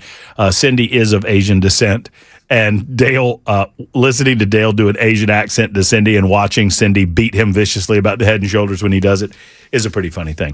All right, so football tonight at 7 p.m. our time, I believe. Not Tennessee. The U.S. would play Belgium or Senegal. Oh, we can beat them. Who we rooting for Senegal then, right? Yes, and it's currently tied 2-2. Oh, so they're I mean, who's the better? I want the worst possible team to win every game that we're not involved in. But Ken, Yes, when we're playing the foosball, yes, sir, and there's like an injury. Yes, sir. And y'all are about to play the Texas Longhorns, right? Right. And Arch Manning has a tweak in his knee, and nobody wants permanent injury for Arch. No. We want a long, fruitful career in the NFL and whatever. Yes. But people say, no, I don't want. And I hear this all the time. No, I want Arch in the game. I want to beat him at full strength. Hell, I don't. Keep his ass on the bench. No, I want to win. Not after last year. I'm coming for you, Arch. I know we gonna you are. get you. We're gonna get you. We're gonna take you down. The Sooners are a coming, Boomers, and they're coming too soon, I hope. too early. Yeah, we're gonna get to the game 2 hours prior. Well, that's the and right we'll way be to up do it. 21-0. I like to hear it. All right, so that's tonight. We'll continue with the little nincompoops in the news. Maybe even a rubber match, if I dare say so myself. Right after this on Super Talk 99.7 W10.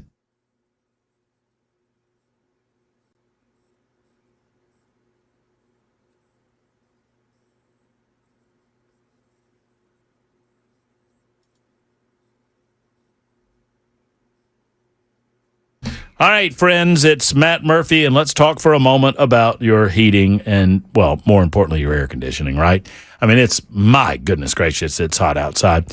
And I warned you that this time would come, that when it's 90-plus degrees regularly, and everybody likes to talk about the heat indices, but the bottom line is this: your AC is working hard. It's working overtime to keep your air nice and conditioned and cool inside of your home. And if it's not working properly, it can really manifest itself right now.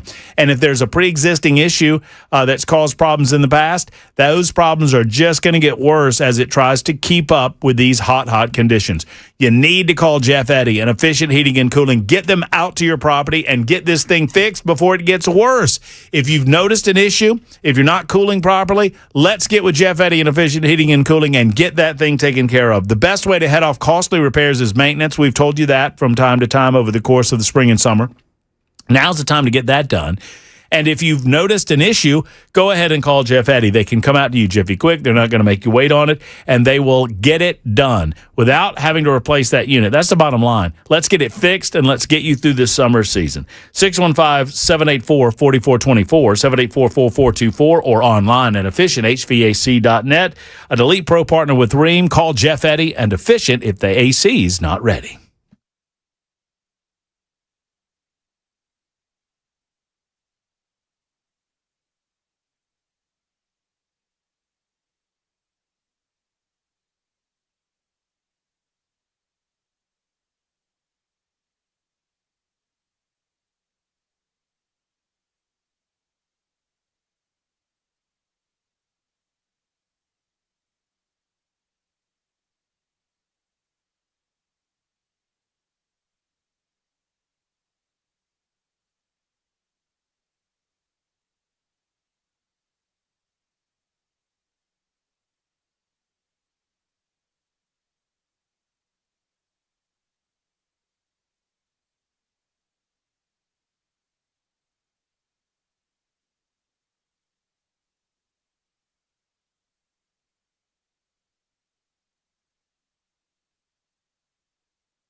Full forecast and traffic coming up in 5 minutes. A guilty verdict returned in the Blaze Taylor murder trial in Nashville today. The former NFL scout for the Titans was convicted in the deaths of Jade Benning and her unborn daughter.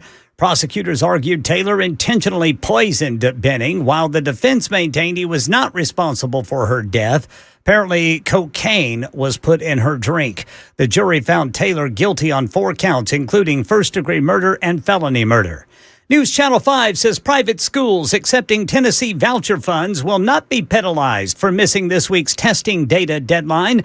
The Office of Research and Education Accountability says it has already begun receiving scores, but is allowing extra time for schools to comply. Voucher students are required to take standardized tests each year. Those results will be analyzed and included in a public report expected after the legislature convenes in January.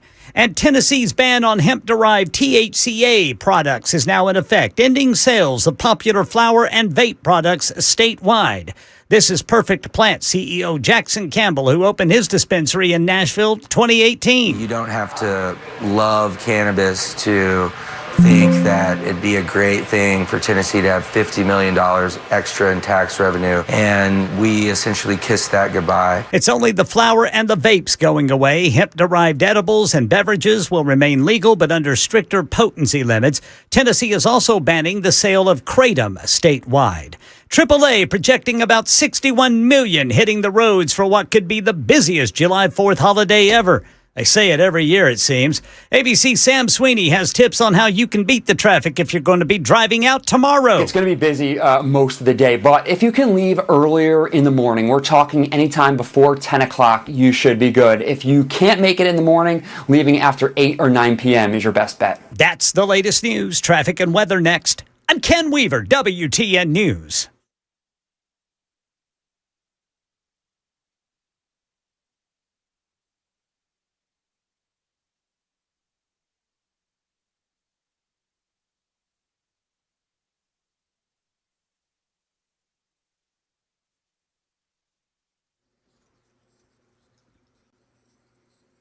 South Nashville got a crash. Off-ramp partially blocked. It's the 24 westbound off-ramp to go westbound on Murfreesboro Pike. Wilson County, a crash. 40 eastbound before Alexandria. In Antioch, a wreck. Haywood Lane at Antioch Pike. Hadley, crash on the right shoulder. 40 westbound at 28th. BNA, a crash. Murfreesboro Pike west of Dale Parkway.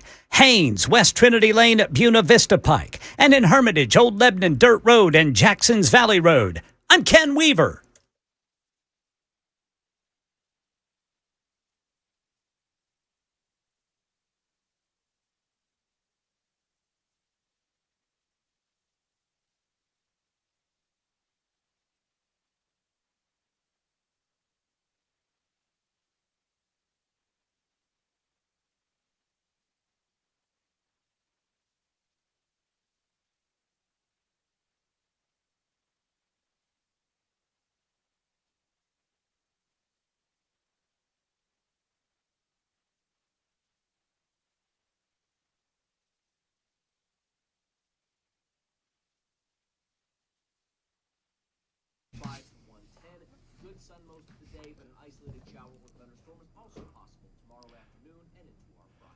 Like, what's your least favorite bug?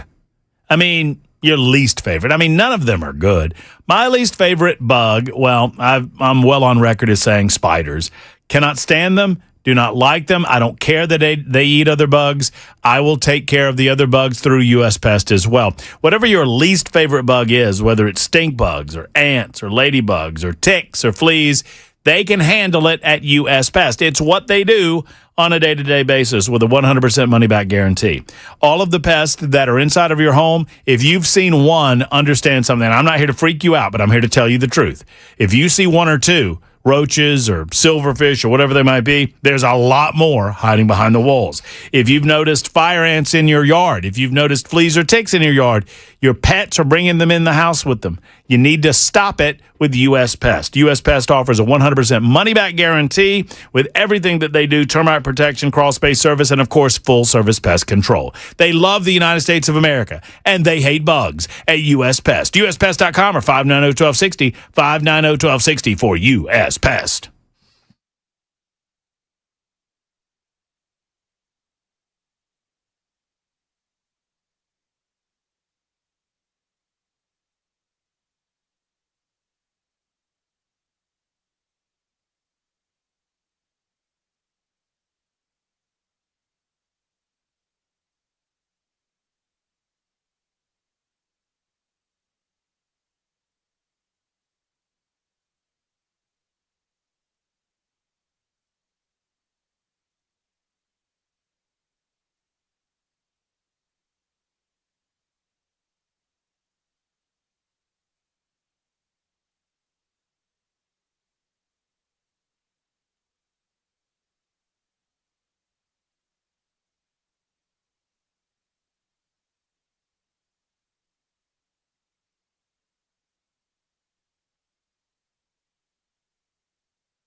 Super Talk 99.7 WTN.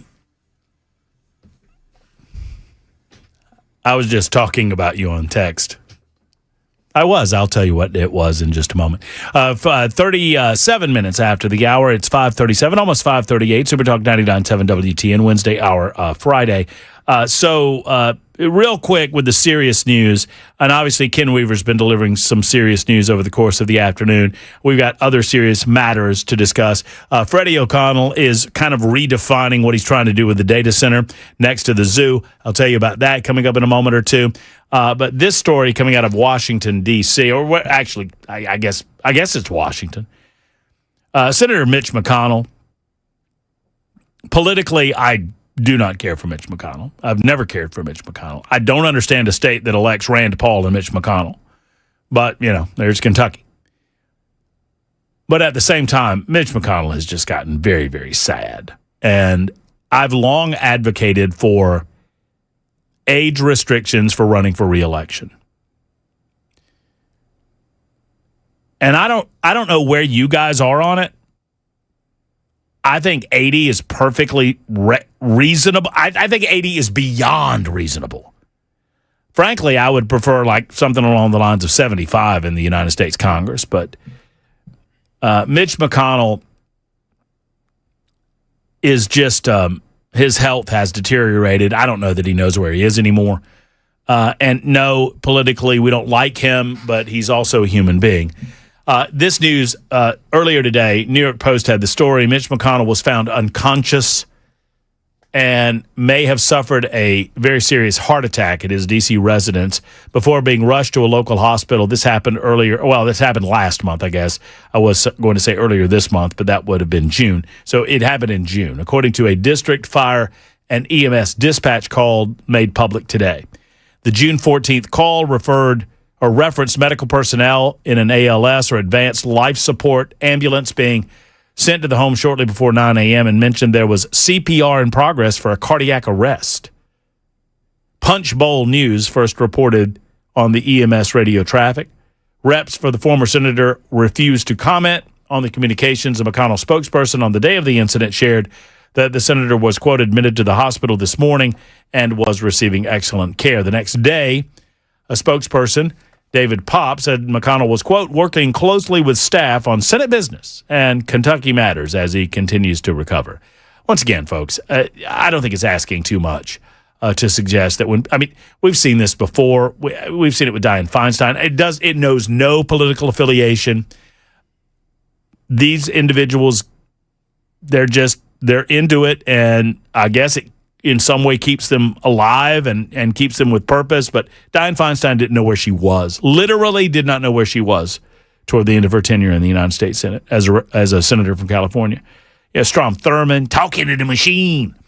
And now, Mitch McConnell and many, many, many others. It is past time that we passed some sort of upper age restriction. We have lower age restrictions. We don't allow anyone under the age of 30 to serve in the United States Senate. Why would we allow anyone over the age of 80?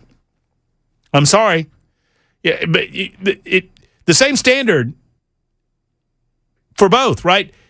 Because the argument is, well, some 27-year-olds are perfectly mature enough to serve. Not you, Jackson. Good Lord, perish the thought. I just imagined you in a suit. Oh, my Lord. That's a frightening thought. Hey, Jackson. Yeah. Are you ready to play Nincompoops in the News? I'm ready to play Nincompoops in the News. Would you tell Ryan to hit the button? And Ryan, hit the button. And we can play Nincompoops in the News. Ken's ready. Ken Weaver's ready. Laugh. When I said some 27-year-olds were mature enough to be in the Senate, Ken? Yes, sir. Jackson looked up at me and smiled and kind of pointed at himself. I see Jackson in a suit and wearing a big old 10-gallon hat. Oh, yeah. That'd be good. Hey, fellas, let's get this committee hearing started. We're going to round us up some tax cuts. Y'all better watch out. You mess with the bull, you get the horns. All right, it is time. It is time for Nincompoops in the News, a daily opportunity for us to go all across the great volunteer state of Tennessee, all across these United States of America. Nay. The globe. The globe. Sorry, boys. I was fixing my camera. It's all askew. Oh, what? Your camera's askew. It's all askew. Oh, that's no good. Yeah, that camera needs to be a camera. And that camera needs to show up.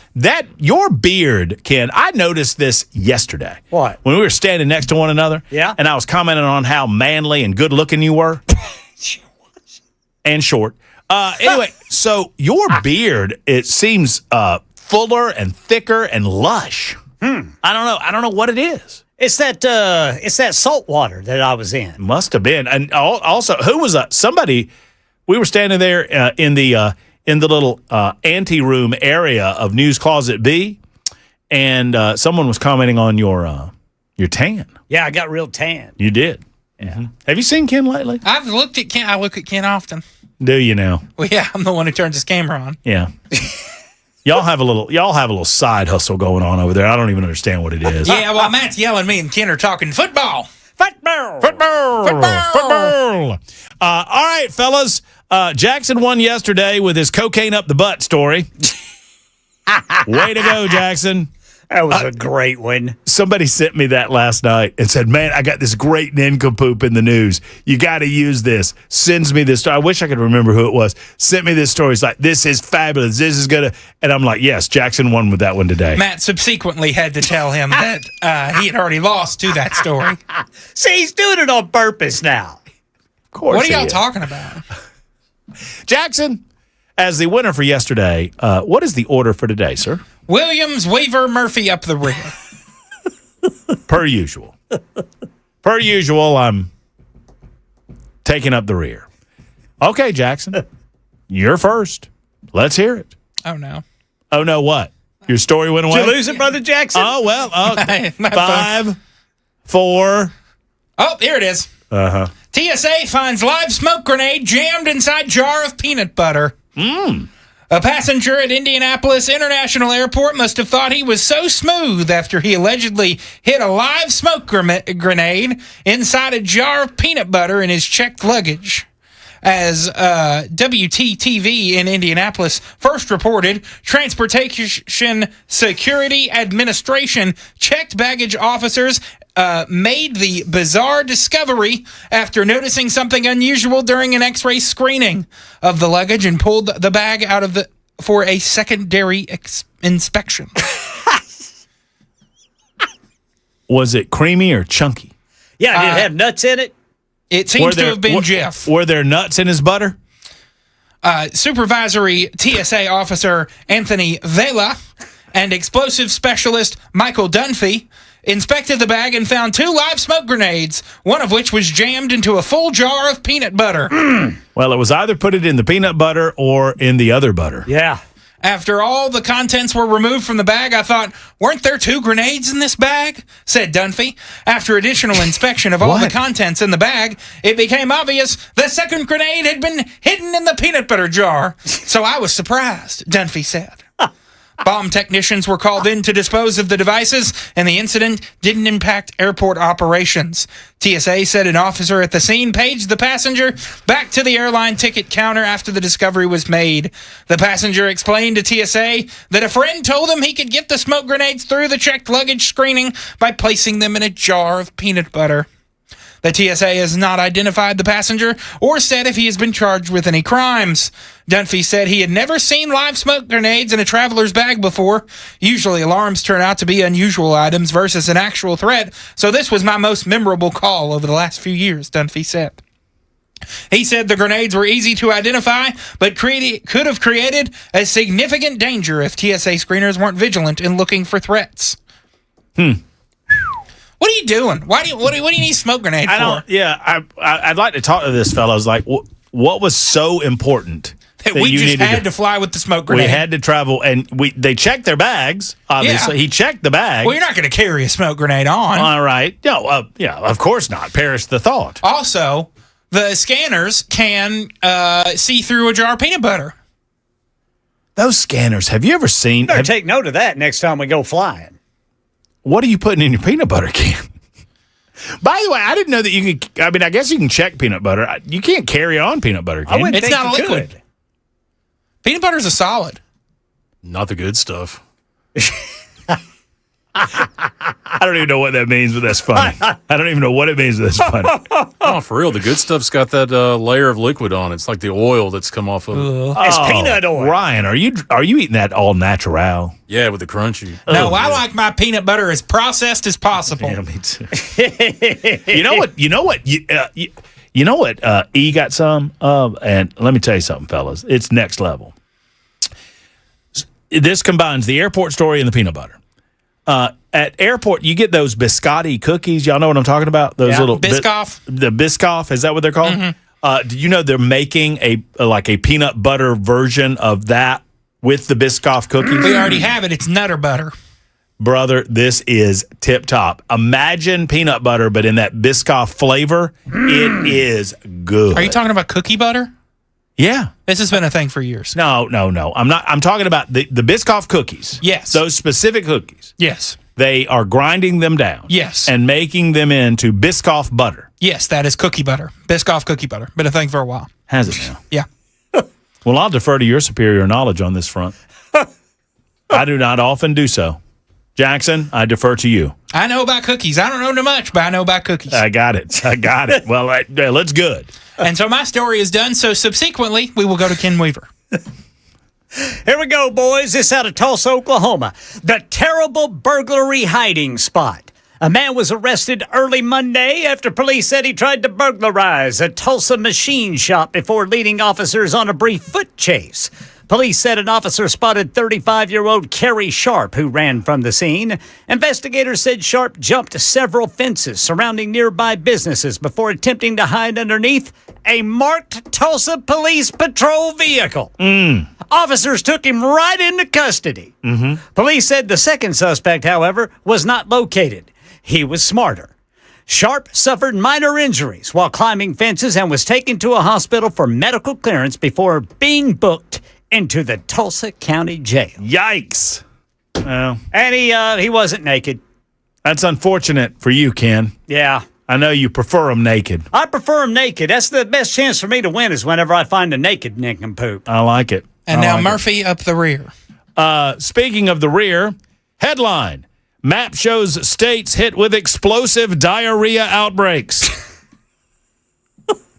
At least 145 people across 17 states have been sickened with an outbreak of cyclosporiosis.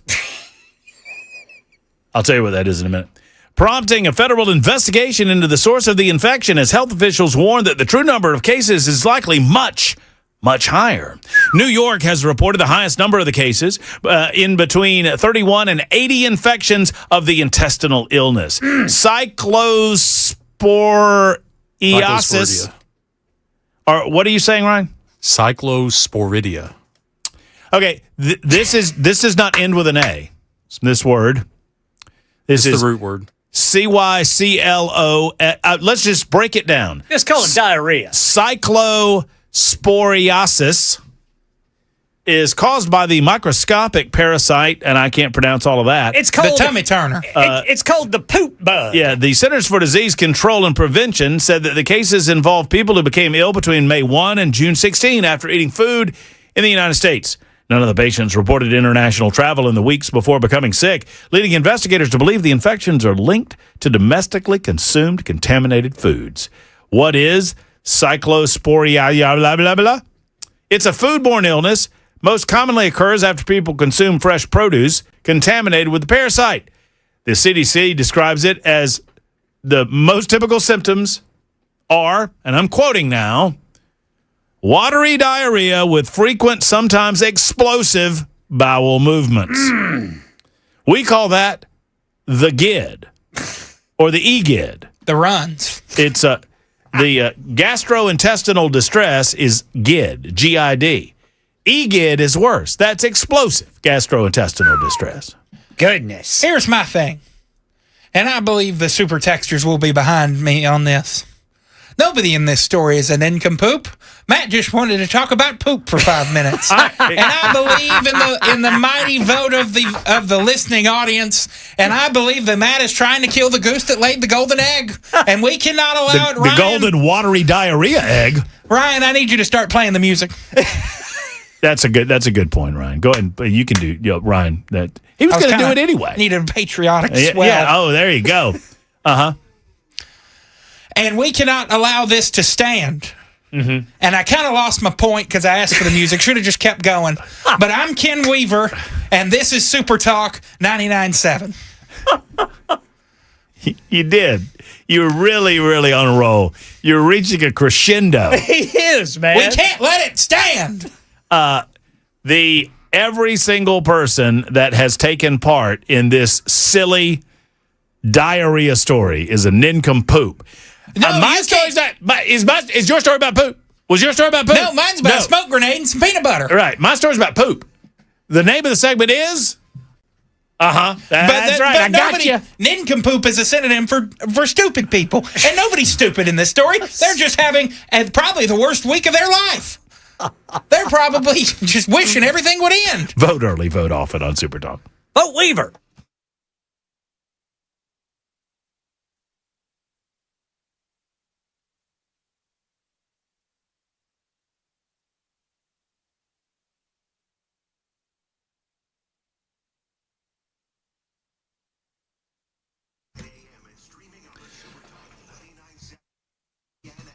Hello, friends. Matt Murphy. Y'all know how I love to get out and about and say hello to all of you. Another opportunity is around the corner. You've heard Dan Mandis and myself talk about the incredible results that we've seen from Contours. Their patented red light technology is insane. It's incredible. And now I get to invite you to see it for yourself at no obligation to you. It's a special open house that's happening at Contours Saturday, July 18th from 11 until 1. I'm going to be there. Dan Mandis is going to be there. You can tour the facility, see the technology firsthand, meet the team, and say hello to myself and Dan Mandis. You can learn how Contours is helping people slim stubborn areas, tighten skin, and help you look years younger without surgery, without needles, and of course without downtime. You'll be able to ask questions, hear real success stories, and discover the special programs and savings available only through Contours. Now, friends, I'm going to be there. Dan's going to be there. Keith's going to be there. Piper, Stephanie, Leah, the rest of the team. And this is not the hard sell. We're just inviting you to stop by. There'll be refreshments available for you. Whether you're interested in body contouring, facial rejuvenation, or simply curious about what red light technology can do, this is the event for you. You can find out more by going to Supertalk's website, 997WTN.com, or better yet, ContoursLLC.com. That's ContoursLLC.com, RSVP. You can show up, but we would like to know how many folks are going to be there. 615-236-9960. 615-236-9960. For our friends at Contours, we'll see you Saturday, July 18th.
6 o'clock on the dot. I'm Ken Weaver with your top stories. Got the full forecast and traffic coming up in 5 minutes. A Nashville jury has found former Tennessee Titans scout Blaze Taylor guilty in the deaths of his pregnant girlfriend Jade Benning and her unborn daughter.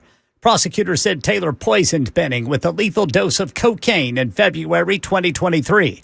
Benning died days later at Vanderbilt University Medical Center, and her unborn child also died.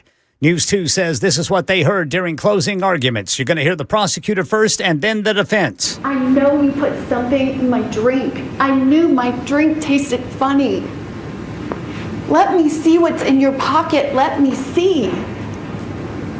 I know you put something in my drink because I can't even walk straight. I can't feel my legs. You put something in my drink. You did this so something would happen to the baby. How do you put that much cocaine in somebody's drink and alcohol, and they come out saying it tastes funny? It's gonna taste a whole lot worse than just funny. You're not gonna keep drinking it. Well, Taylor was convicted on all counts and now awaits sentencing. Private schools participating in Tennessee's new voucher program are getting extra time to submit student test scores to the state. News Channel 5 says schools were required to provide the results by June 30th, but the comptroller's office says it will allow additional time because this is the first year of the reporting requirement. Voucher students must take either a nationally standardized achievement test or the state's TCAP exam. The results will be used in a report on student performance expected sometime after lawmakers return in January. And a new Tennessee law has taken THCA flower and vape products off store shelves beginning today. Customers packed dispensaries and smoke shops on Tuesday, some calling the ban a major setback. Marley's bud tender, Whitney Humner, telling Channel 4 some consumers may seek products from unregulated sources. They're going to go back to the streets, and I don't believe in that. I don't believe in going to the streets, getting laced with something, ending up dead. It's just not right. Hemp-derived edibles and drinks are still allowed under the new law, though with lower dosage limits. Kratom is officially banned statewide today as well. Tennessee U.S. Senator Marsha Blackburn telling WTN's Nashville's Morning News with Dan Mandis her response to the criticism she refuses to debate with other candidates in the governor's race. I don't think the criticism is fair. You're always going to get criticism. I mean, I get criticism every single day. And it comes with the territory. But we're talking to Tennesseans all over this state every day and have been for years. And that's where we have put our attention. What do Tennesseans want? As of today, Real Clear polling puts Blackburn more than 50 points ahead of Congressman John Rose, giving her a dominant position heading into the August 6th primary. That's the latest news. Traffic and weather next. I'm Ken Weaver, WTN News.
All right, we got a big backup west of Nashville, actually west of downtown Nashville, heading eastbound on 40. The problem is you've got a crash at Sylvan Park. It is blocking the left lane right before Whitebridge Pike, Briley Parkway West. Also, the left and right shoulders are blocked because of this crash. We got a crash partially blocking the off-ramp 24 westbound to westbound Murfreesboro Pike. In Antioch, a wreck. Haywood Lane at Antioch Pike. Clarksville now. We've got a person riding a bicycle along the right shoulder, 24 westbound before ML King Parkway. And in Madison, Briley Parkway northbound before Gallatin Pike, you got a crash. I'm Ken Weaver.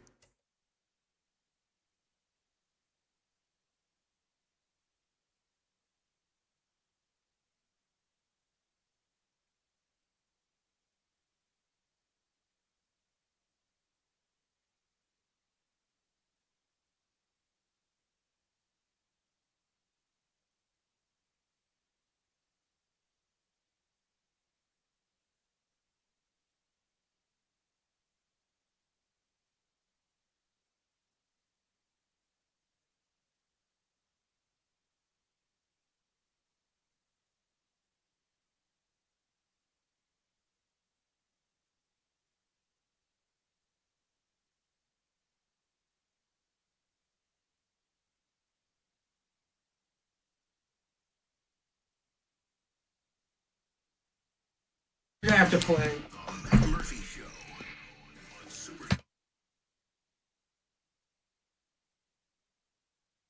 Super Talk 99.7 WTN. It is 7 minutes after 6 o'clock. Votes coming in fast and furious for the final nincompoops of the news for the week. Jackson is desperate for votes because Ken Weaver is currently cleaning our clocks. And he's cleaning our clocks. You've never heard the expression? It's a commonly known expression. He's cleaning our clocks. But I wonder where that expression came from. Well, I guess with the tie, since there's no three-way rock, paper, scissors, it's a short week. I believe the reigning champion will just keep the trophy another week. I'll take that under advisement. I will. You'll take it under advertisement? Where is Weaver back there? Advertisement? No. Weaver's present, yes. Weaver's present accounted for. He's probably busy. The 6 o'clock hour gets rather busy. So, yeah, I mean, I wouldn't be against it. I mean, I think there's a way to do three-way rock, paper. I don't really know that there's a way to do three-way rock, paper, scissors. So, we'll consider it. Right now, Weaver is winning 44% to 25% to 31% on the YouTube Who's in vote. third place? That's me. That's me. Apparently, the audience has agreed with you that while I cited 145 separate cases of explosive poop. They're not nincompoops. They're just going through it, brother. We've all been there. That's a common American. What shade to be thrown against a poop story? I mean, I know. I mean, I felt like it was pretty solid, right? It was a poop story for nincompoops, and Jackson's like, Arr! On this, our 250th birthday. What man among us cannot have explosive diarrhea? Exactly. I did receive my first negative vote ever. Yeah, because some people are trying to eat dinner. You're talking about poop. Hell, the poop's the star. The poop is the star of the show. I think I like Jackson better in the studio. You're very excitable. I just have less to do. That's fair. So I put more energy in actually. Ryan, for those that are wondering, Ryan is handling the duties today on the board. He's going to be here tomorrow. Are you running best ofs on Friday too? Yep. Sneezing occurs. Oh, my goodness gracious. I think I'm allergic to you, Williams. That's fair. Mm-hmm. So without further ado, voting is officially closed. No, it's not. Still 609. And 55, 56, 57, 58, See, 59. Matt is trying to suppress the will of the people. And if you're still listening, you can still get a vote in. If you're still in line, stay in line. A pot might break any second. If you're still in line, stay in line. If you're in line at 7 o'clock, you're allowed to vote. They put a little divider in there Do we have that sounder? Let's just go ahead and do this while we're enjoying ourselves in the final hour. I got serious matters to discuss. I got to tell you about stupid, feckless Freddie O'Connell and his latest. We had Johnny Garrett on earlier today. He's not so stupid, but it wasn't a very good interview. I'm just reacting based on your reaction to the conversation. But right now, we do this from time to time. We call it the Action Jackson Sports Report. This is it? That's right, ladies and gentlemen. It's time for Action Jackson Williams to give us all the things that you need to know about the world of sports. Does Matt Murphy know what Jackson has to talk about? No, he doesn't. But we're here for it. Jackson, what's going on in the world of sports? NBA free agency officially opens up today. What? And there is a very old superstar on the market. LeBron James has decided not to re-sign with the Los Angeles Lakers. It is rumored that he may be driving up the coast, heading to San Francisco to unite forces with an old foe in Steph Curry and the Golden State Warriors. My Lord. You put their ages together, they're like an octogenarian. They're almost up to you. Easy.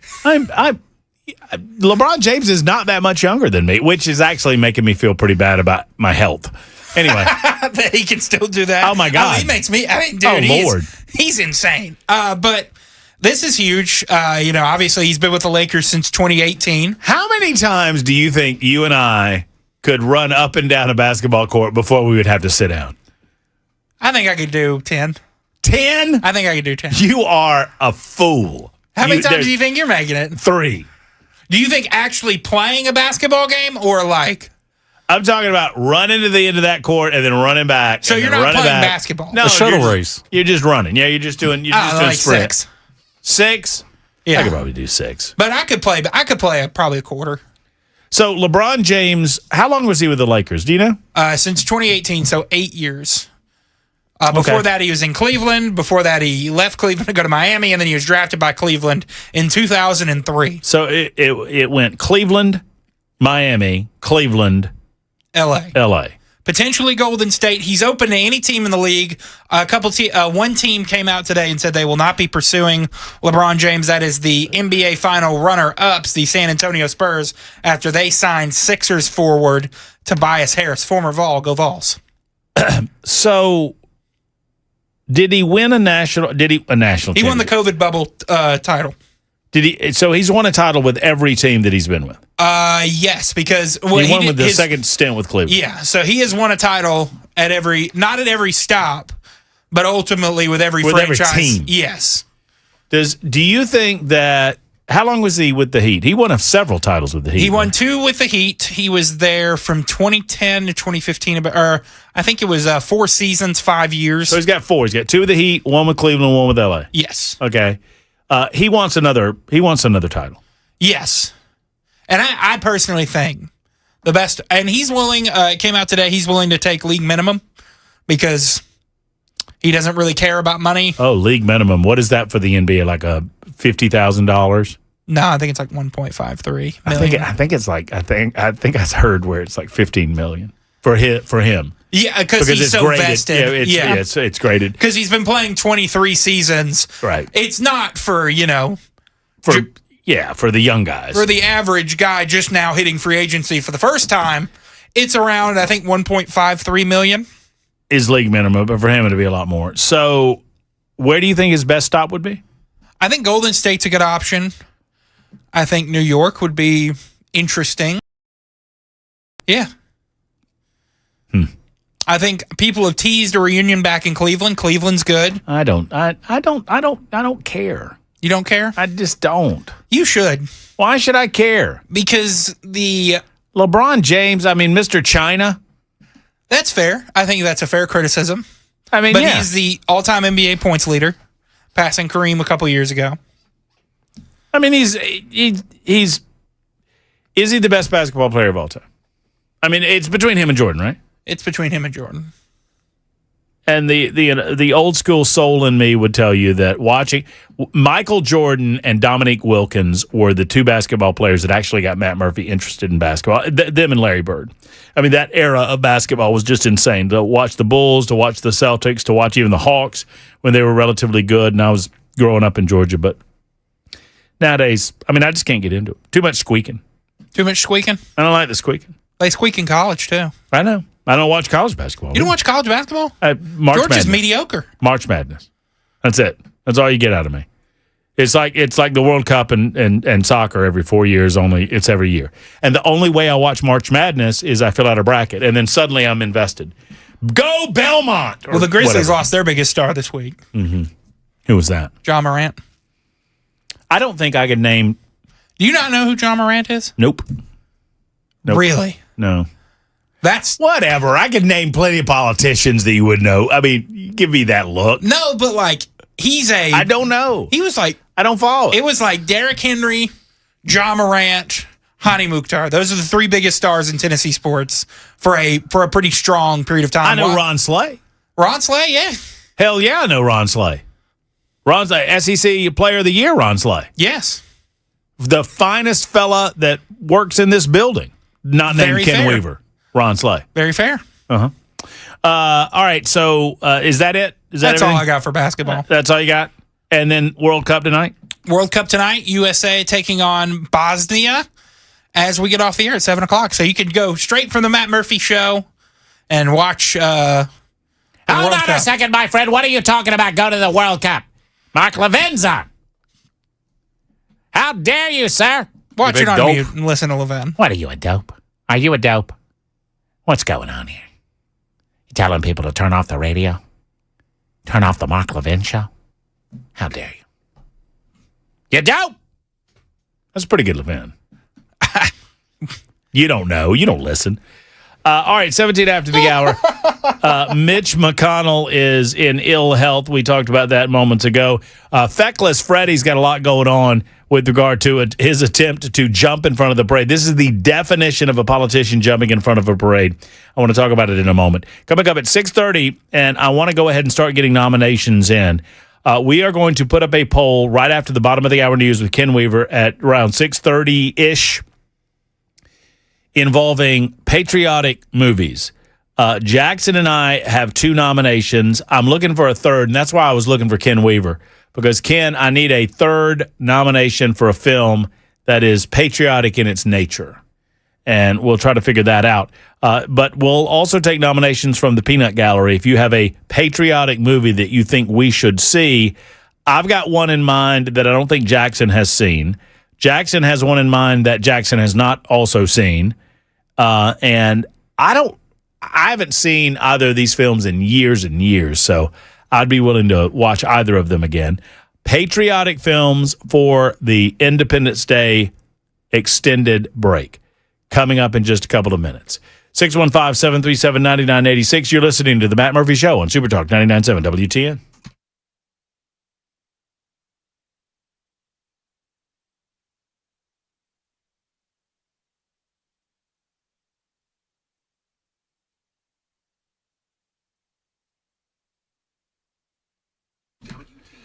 Hello, friends. My name is Matt Murphy, and I want to talk to you about the structural foundation of your home. Oh, that sounds like a big topic, right? Well, it's pretty simple. United Structural Systems is the go-to place. They're not just another repair company. They're your local foundation and waterproofing experts. They live here. They work here. They understand exactly how Tennessee's soil and weather behave, and they understand how your home will behave as a result of the soil and the weather action. They've been serving homeowners in Tennessee for over 30 years, since 1994. That's a long time, friends. With more than 30,000 satisfied homeowners, they've trusted USS. That experience leads them to understand that every crack tells a story. USS knows what those signs mean, and they offer engineered solutions that stand up to local conditions, solutions that last. A transferable lifetime warranty means that you can trust USS will put you at peace of mind for the long term. Local service, long-term protection. Book your free home inspection today by going to USSTN.com. That's USSTN.com. Problem solvers, experienced, local. USS.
I mean, Weaver suggested it.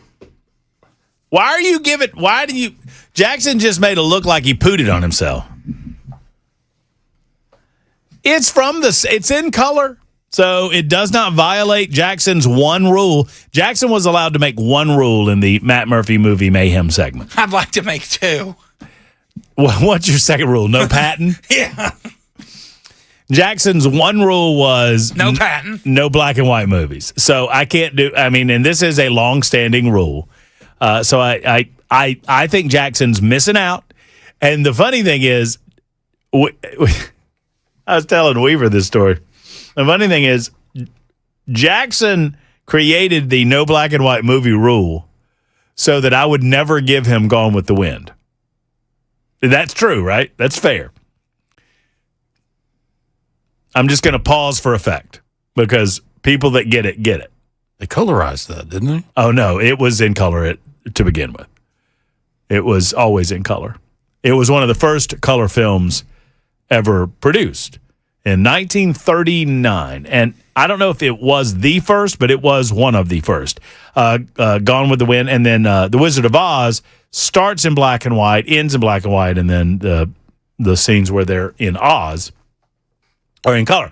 So Jackson's one rule was to prevent him from watching a movie that he doesn't want to watch because I told him it was like 5 hours long. I think I threatened you with it. No interest. I threatened Zero you with interest. It. Yeah, well, it is a labor. And by the way, if you ever watch it, just remember what I'm telling you here today. Mark this, July 1st, 2026. Scarlett O'Hara is just a big slut. I thought you were going to say the thing like you say about Connecticut. If you only have 5.5 hours left, watch Gone with the Wind, because by the end, you'll want to die. That's fair. That's fair. 615-737. I've got a sneeze again, man. I don't know what it is. I got something up the nose, and it's making me want to sneeze. So if I Better than what those people in New York got. Man, that's true. If they sneeze, it's coming out of both. You know what I mean? Yikes. Planned by Nashville Mayor Freddie O'Connell, Feckless Freddie, as we call him on the Matt Murphy Radio Show, to use eminent domain to acquire property in order to prevent the construction of a data center near the Nashville Zoo at Grassmere, came just days after the Southern Environmental Law Center, or the SELC, sent a letter warning about the fate of the Nashville crayfish to the company, reportedly already under contract to buy the property. This story coming from the Nashville Business Journal. They reported that the Nashville Zoo had, quote, engaged with the SELC about the data center before the environmental legal nonprofit expressed their concern about the crayfish. According to the environmental organization, they sent a letter in conjunction with the Center for Biological Diversity. Y'all need to go out over the long 4th of July, Independence Day holiday weekend, and buy yourself some hip waders.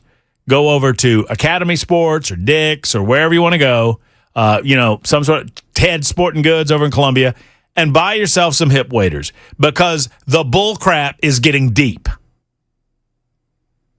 in this story. The bottom line is simple. The city didn't have a problem with this until the people realized what was going on and they pushed back. Now, I don't begrudge the people pushing back. I understand that you don't want your precious giraffes and your precious flamingos and the other animals over at the zoo to have to experience an industrial park next to their zoo. Oh, wait, they already do. And a railroad hub, the third largest in the United States of America, et cetera, et cetera. I get it. I know that people are against the data center, and I don't fault, and that's fine. But there are worse things than data centers. A government that has the ability to pick winners and losers regarding public concern or public appeal and seize privately held property, that's worse than a data center. And I'll stand by that analysis. You don't want a government that has the ability to just on their whim declare eminent domain for no real purpose other than just to stop what you're doing, which is legal. Y'all might not like the idea of a data center next to the zoo, but it is legal. And I don't know the last time y'all went around the zoo. Maybe you've gone to the zoo and you've experienced the zoo, and more power to you. I've said that I'd be more supportive of the zoo if they ate the animals there. I just said that to get the reaction from Ryan because I don't think he knows the backstory. I'm on record as saying that I would be a bigger fan of the zoo if when like the animals pass on, they just go ahead and serve those animals at the cafe. Like you can eat flamingo legs and that sort of thing. Because that's the circle of life. That's the circle of life. Anyway, back to this story. So a website maintained by the U.S. Fish and Wildlife Service reveals the crayfish was proposed for delisting on the endangered species list in 2020. An analysis completed in 2019 determined that there was no likely scenario under which the species did not exhibit a, quote, high degree of resilience to disturbance, indicating the species has a low susceptibility to threat and a high degree of stability and sustainability. However, that has not stopped this environmental organization from attempting to use the crayfish as a suggestion that I'll just read from the letter. According to the SELC, that's the Southern Environmental Law Center, they sent a letter in conjunction with the Center for Biological Diversity, the commercial property currently owned by Market Street, which is under sale to DC Blocks for $23 million. Oh, I'm sorry, not $23 million, for about $38 million? Is that what it is now? I thought it was 23. Is, quote, very close to the endangered crayfish's habitat, and DC Blocks could be found liable if its activities impact the species. See, I'm all for somehow the community pushing back against this effort. And I'm all for the community saying no more. And if what's his name? Was it Brad Paisley that came out against this? Brad Paisley and Jelly Roll and the rest of these country music superstars and these music stars that are all about the zoo and love the zoo and want to protect the zoo, why don't they just collect their money and buy the property? I would be convinced that if you offered Market Street $50 million, they would accept your offer. Problem solved. Isn't that a better way to solve the problem in the free market than to demand the government force its hand and seize the private property owned by someone? 615-737-9986 if you have thoughts on it. Also, I have some thoughts on movie mayhem, and that's coming up next right after the news on Super Talk 99.7 WTN.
A lot of things going on in the world of diamonds these days, but there's something you need to know. Right now is the best time to buy a natural diamond. Prices, believe it or not, are down nearly 50-year lows. That's right. This is one of the world's most rare precious stones, and you can get them at 50-year lows. You heard me correctly. If you're looking for extreme value, this is it. These are real Mother Earth diamonds formed billions of years ago. Nobody has more diamonds than my friends at Genesis Diamonds.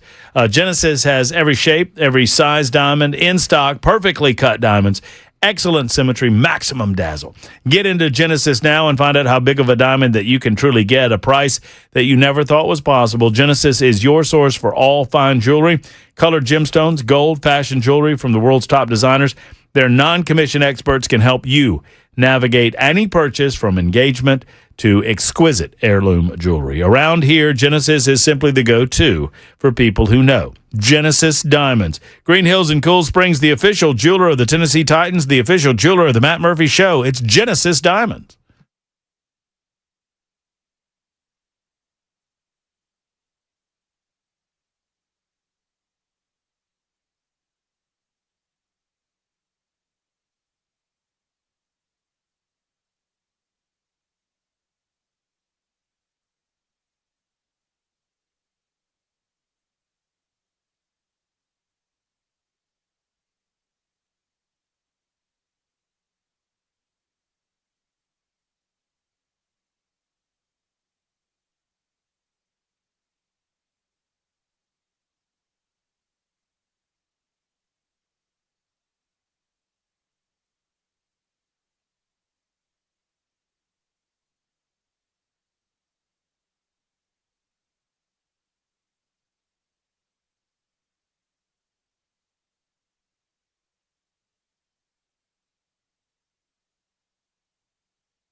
All right, I'm going to do what I was doing on the chat line live and in person because there's a whatever. Zoos are not for conservation. Y'all are insane if y'all think zoos are for human enjoyment. Zoos are animal prisons. And zoos are for human enjoyment. So y'all can just take that and cram it. That is just ridiculous. Why are you smiling over there? Little animal prisons. They're not little animal prisons. They are animal prisons. They're fed. They're well taken care of. Uh-huh. There's an animal hospital, specifically the one in Nashville. Can they leave? Well, that would be a danger to the public. Can they leave? Just like if a prisoner in a core civic prison left, that would be a danger to the public? Maybe. Okay, they're animal prisons, but they're fun. I don't know if they still do this, but they used to have like a promotion where you went to go get drunk at the zoo. Like that was the whole point of it. I'd be for that. So people are calling me a flip flopper on the YouTube chat. I'm being called a flip flopper because I was against the data center and now I'm for they're saying I was against the data center. Now I'm for the data center. Because Freddie is against the data center. Freddie's not really against the data center. Freddie's doing this because he believes his polling is going down and he's got to win an election in 2027. Freddie O'Connell is jumping in front of this parade. So let's not be under any illusion that Freddie's doing this because he's anti-data center. He is pro getting reelected. Number two, my thoughts on the data center are simple. I feel like all of us are being hypocrites because we've all decided that we're anti-data center, yet all of us use data centers in our everyday lives. Every business in this town uses a data center. Every single one of them. Every single one of them. Tell me which one doesn't, and I'll tell you how they do. Food trucks. Do food trucks utilize online resources to advertise where their food truck is going to be? I think they use painted up trucks mostly. Mm-hmm. It's non-responsive to the question asked, right? Do food trucks use online resources to promote where they're going to be? Of course they do. That means they use data centers. Point of sale systems as well. Data centers. So, I mean, it's all about scale. So, and look, and I'm not coming at y'all. It's all about scale, right? What people are truly concerned about are these large-scale, hyper-scale data centers that are primarily focused on advancement of AI technology because it combines two things. It combines big business, which we can consider the boogeyman. It's a suck on resources, precious resources that we want to keep for ourselves. And we're afraid of AI. And so those three things in combination create a perfect storm where people have decided that data centers are the boogeyman. Okay? That's one. I don't have a problem with data centers as long as they create their own electricity and they provide for me how they're going to recycle their water use so as not to put a strain on the utilities that we use as residents of any given community. All right? So that's where I'm at on data centers generally. Specifically on this data center next to the zoo, I just find it hypocritical that we didn't mind the 30-something data centers that are in the metro area, the 27 that are in Davidson County, until one went next to the zoo. Number three, regardless of where I'm at on data centers, it has nothing to do with Freddie O'Connell's position on it. So we can debate data center, no data center, zoo, no zoo, whatever. Freddie O'Connell is attempting to, after all has been said and done, and after all of this has cleared hurdles, he's trying to, on the back end, use eminent domain. That is not a proper use of eminent domain. Eminent domain should only be used when absolutely necessary for a specific and direct public use. And in this case, Freddie's just kind of making it up. Okay? And by the way, Chapped Hyde, you're proving my point when you say that. Chapped Hyde on the YouTube chat, put the bleeping data center in industrial areas only. Chapped Hyde, tell me what zoning is next to the railroad yard where this data center's going. Tell me. It's zoned industrial, bub. That's the whole point. They should have rezoned it. They should have rezoned it. Save the baby animals. Some of y'all want Freddie to take the land. I get it. I get it. I am an animal purist, and I want to release all the animals into the wild and let the chips fall as they may. Hey, I need you to put up a poll for me real quick. Okay. Ryan. The poll is, all right, this is involving, let me get a little audio going. This involves, here we go. That's right. It's time, ladies and gentlemen, boys and girls, children of all ages. It's time once again for Matt Murphy Movie Mayhem. Matt Murphy Movie Mayhem, an opportunity for Matt Murphy and Jackson Williams to expand our cultural horizons as we present a movie in which the audience will vote and we will watch said movie over the weekend. The 3 movies. Can I nominate 2 movies? Okay, the 4 movies, yes, because I have 2 nominees. One of my nominations is Hidden Figures. Okay, I haven't seen that. All right, so Ryan, the question is which movie should Jackson and Matt watch? Movie number 1, Hidden Figures.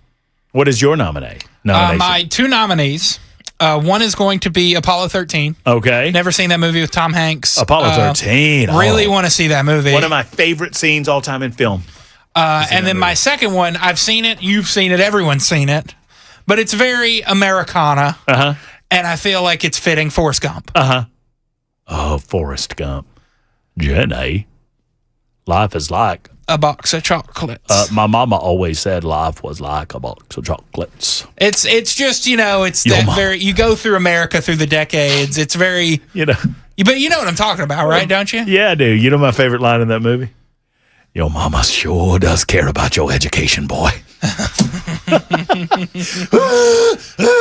Anyway, okay, that's fine. And my fourth, you can do 4, right? I can do 10, I think. All right, 4. So we're going Hidden Figures, Apollo 13, Forrest Gump, and Patton. Don't worry, you'll be fine. I think you'll be fine. I would be shocked. Shocked.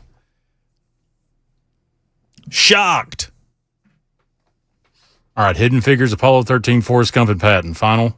That's final. That's it. Get them in here and go vote on the YouTube chat. Vote early, vote often, 615-737-9986. Don is next as we tally these votes. Don, what's going on?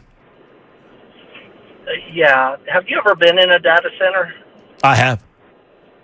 I don't know that I've been. I don't know that I've been in one that I would consider hyper scale. I mean, we have a small scale data center right here in our building.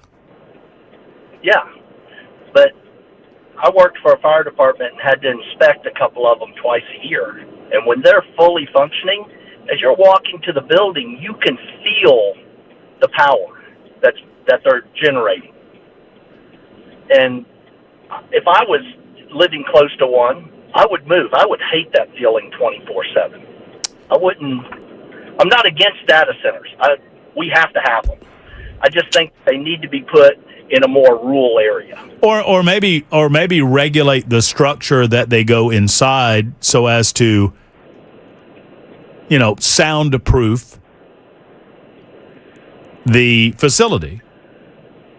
That would be acceptable, but it's that feeling like the hum, you mean? Electricity. Yeah, an electrical hum. It's not just hear it, but you can feel it. Yeah. When you're approaching those. And a couple of them that I went to inspect, we never saw birds, small animals, deer, anything around them.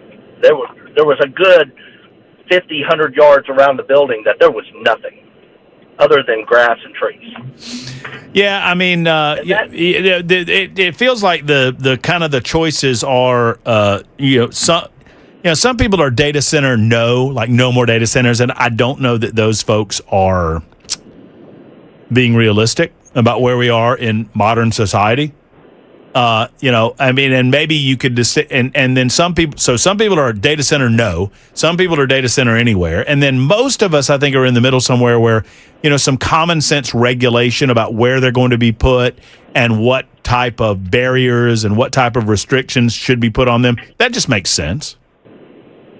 Yeah, but to use public domain, that's kind of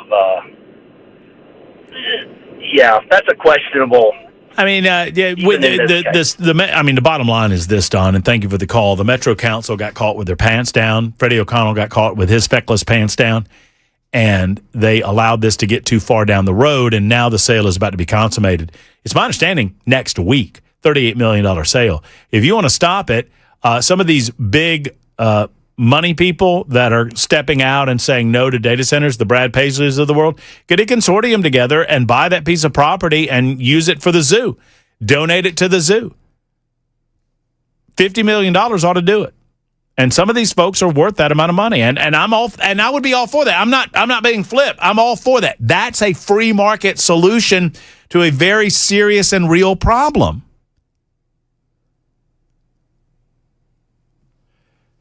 Stephen is next. Hello, Stephen. How are you? Hey, Matt. Happy 4th. How's everybody doing there? Man, I'm doing great. How you doing, Stephen? Awesome. Good, man. Good. Trying to get home so I can celebrate, so I can get in some air conditioning. Yeah. Yes, so, man. I tell you, are you Stephen? You work outside? Well, I'm in the truck most of the time driving, but I do have to get in and out from time to time, and but it's not bad. I couldn't work outside full time. Brutal. Yeah. It's going to be a sizzler. Yes, sir. What's on your mind about data centers, brother? Yeah, I disagree with them. I think we're just fine right now. The internet we have and how everything's working is fine. I don't I guess this is about something to do with AI or some kind of processing speed or whatever, but I think it's more harmful than it is helpful. I don't know a lot about it, but I do know that O'Connell is in cahoots with this guy this big money man who's putting it in. He's also the guy that's trying to purchase the fairgrounds and shut down the racetrack. He's the guy that put the Gulch in downtown Nashville. So there's definitely something going on there. And I think O'Connell's been smoozing with this guy a little bit, and got big dollar signs in his eyes. So yeah. I sent you a link. I don't know if you can see it or not, but I sent you a link to the text line. It's a YouTube video, hot off the press from Channel 5 News that just dropped about 21 hours ago, and it's a description about kind of everything that I'm talking about. So you can look it up. It's the name of it is Decline to Sign. So yeah, it's kind of like what the guy's trying to do is he's trying to knock on people's doors and get about. Oh yeah, no. We talked about this with Norm Parton last week. That you declined to sign the You're talking about John Ingram, who's the owner of Nashville Soccer Club, and he's a big money guy, he's a multi-gajillionaire. Stephen, thank you for the call. And yeah, Ingram should buy the property that's next to the zoo and then donate it back to the zoo and get all of that goodwill. And then maybe people will not hate him so much for trying to steal the Nashville Fairgrounds Speedway out from under us after saying that he would never do that. It's 51 after the hour. We're going to find out the results of our movie. Jackson, you'll be very pleased with who's in the lead right now. It's Super Talk 99.7 WTN.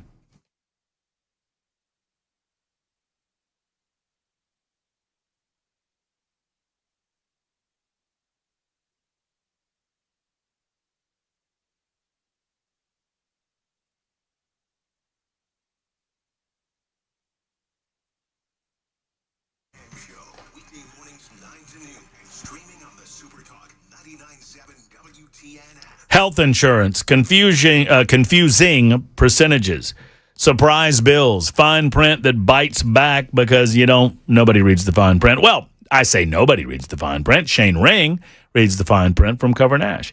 If you're tired of a health insurance program that feels like a mathematics exam, Shane's your guy. Shane can help make it simple. At Cover Nash, they've got a new nationwide PPO plan that gives you the freedom to choose your doctor anywhere in the United States without the headaches. Only a $250 deductible and flat copays after the deductible. Just $50 for any doctor visit, even specialist. Outpatient surgeries as low as a $250 copay as well. All of this can be a possibility when you make the call that so many others have made to Shane Ring and Cover Nash. He will shop every opportunity that you have on the healthcare marketplace. Over 75 top insurance companies with options for any budget and any pre-existing condition. This is what they do at Cover Nash. Go to covernash.com, covernash.com, or call 615-465-0023. If you're tired of playing by Washington's rules, if you're self-employed, uninsured, or simply tired of paying too much, it's time to make the call that others have made. Real health coverage on your terms, not the government's. Covernash.com or 615-465-0023.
Dawson, across Cheyenne Boulevard, south of Warrior Road.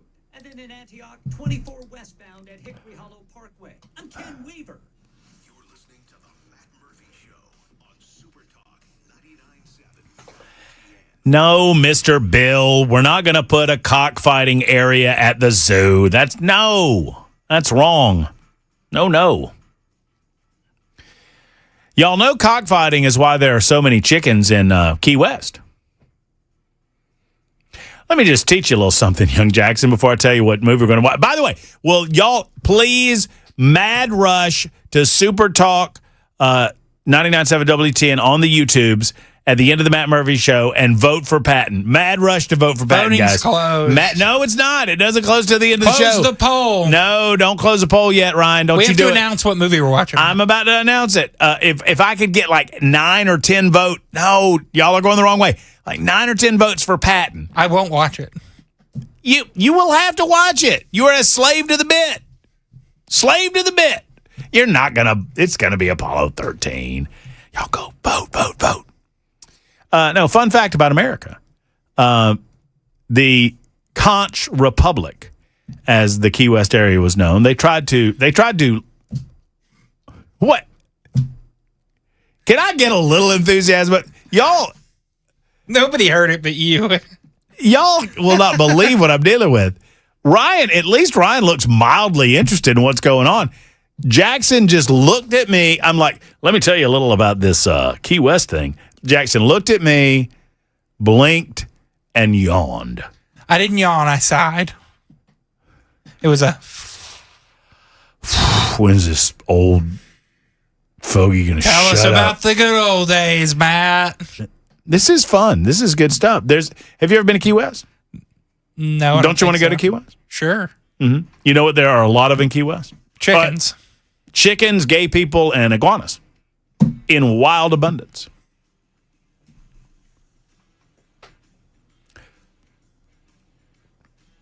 A lot of cockfighting used to be going on in Key West. A lot of New Yorkers? Transplants. I don't know. They banned cockfighting in Key West, and they released all the chickens, which is why there's so many chickens. That was the point of the story. Yeah, okay. But and now they passed a law where they own themselves. What movie are we watching? We're watching Apollo 13, Jackson. Woo! Although I got it closer. Patton got up to... Oh, man! People, I love y'all. It's tied. I officially closed it. Before I closed it, it tied. They were going to do it to you. We're watching Apollo 13. We'll be back on Monday. Until then, Brian Wilson in tomorrow. Thank you, Mr. Wilson. See y'all. Have a wonderful evening. Hug your loved ones.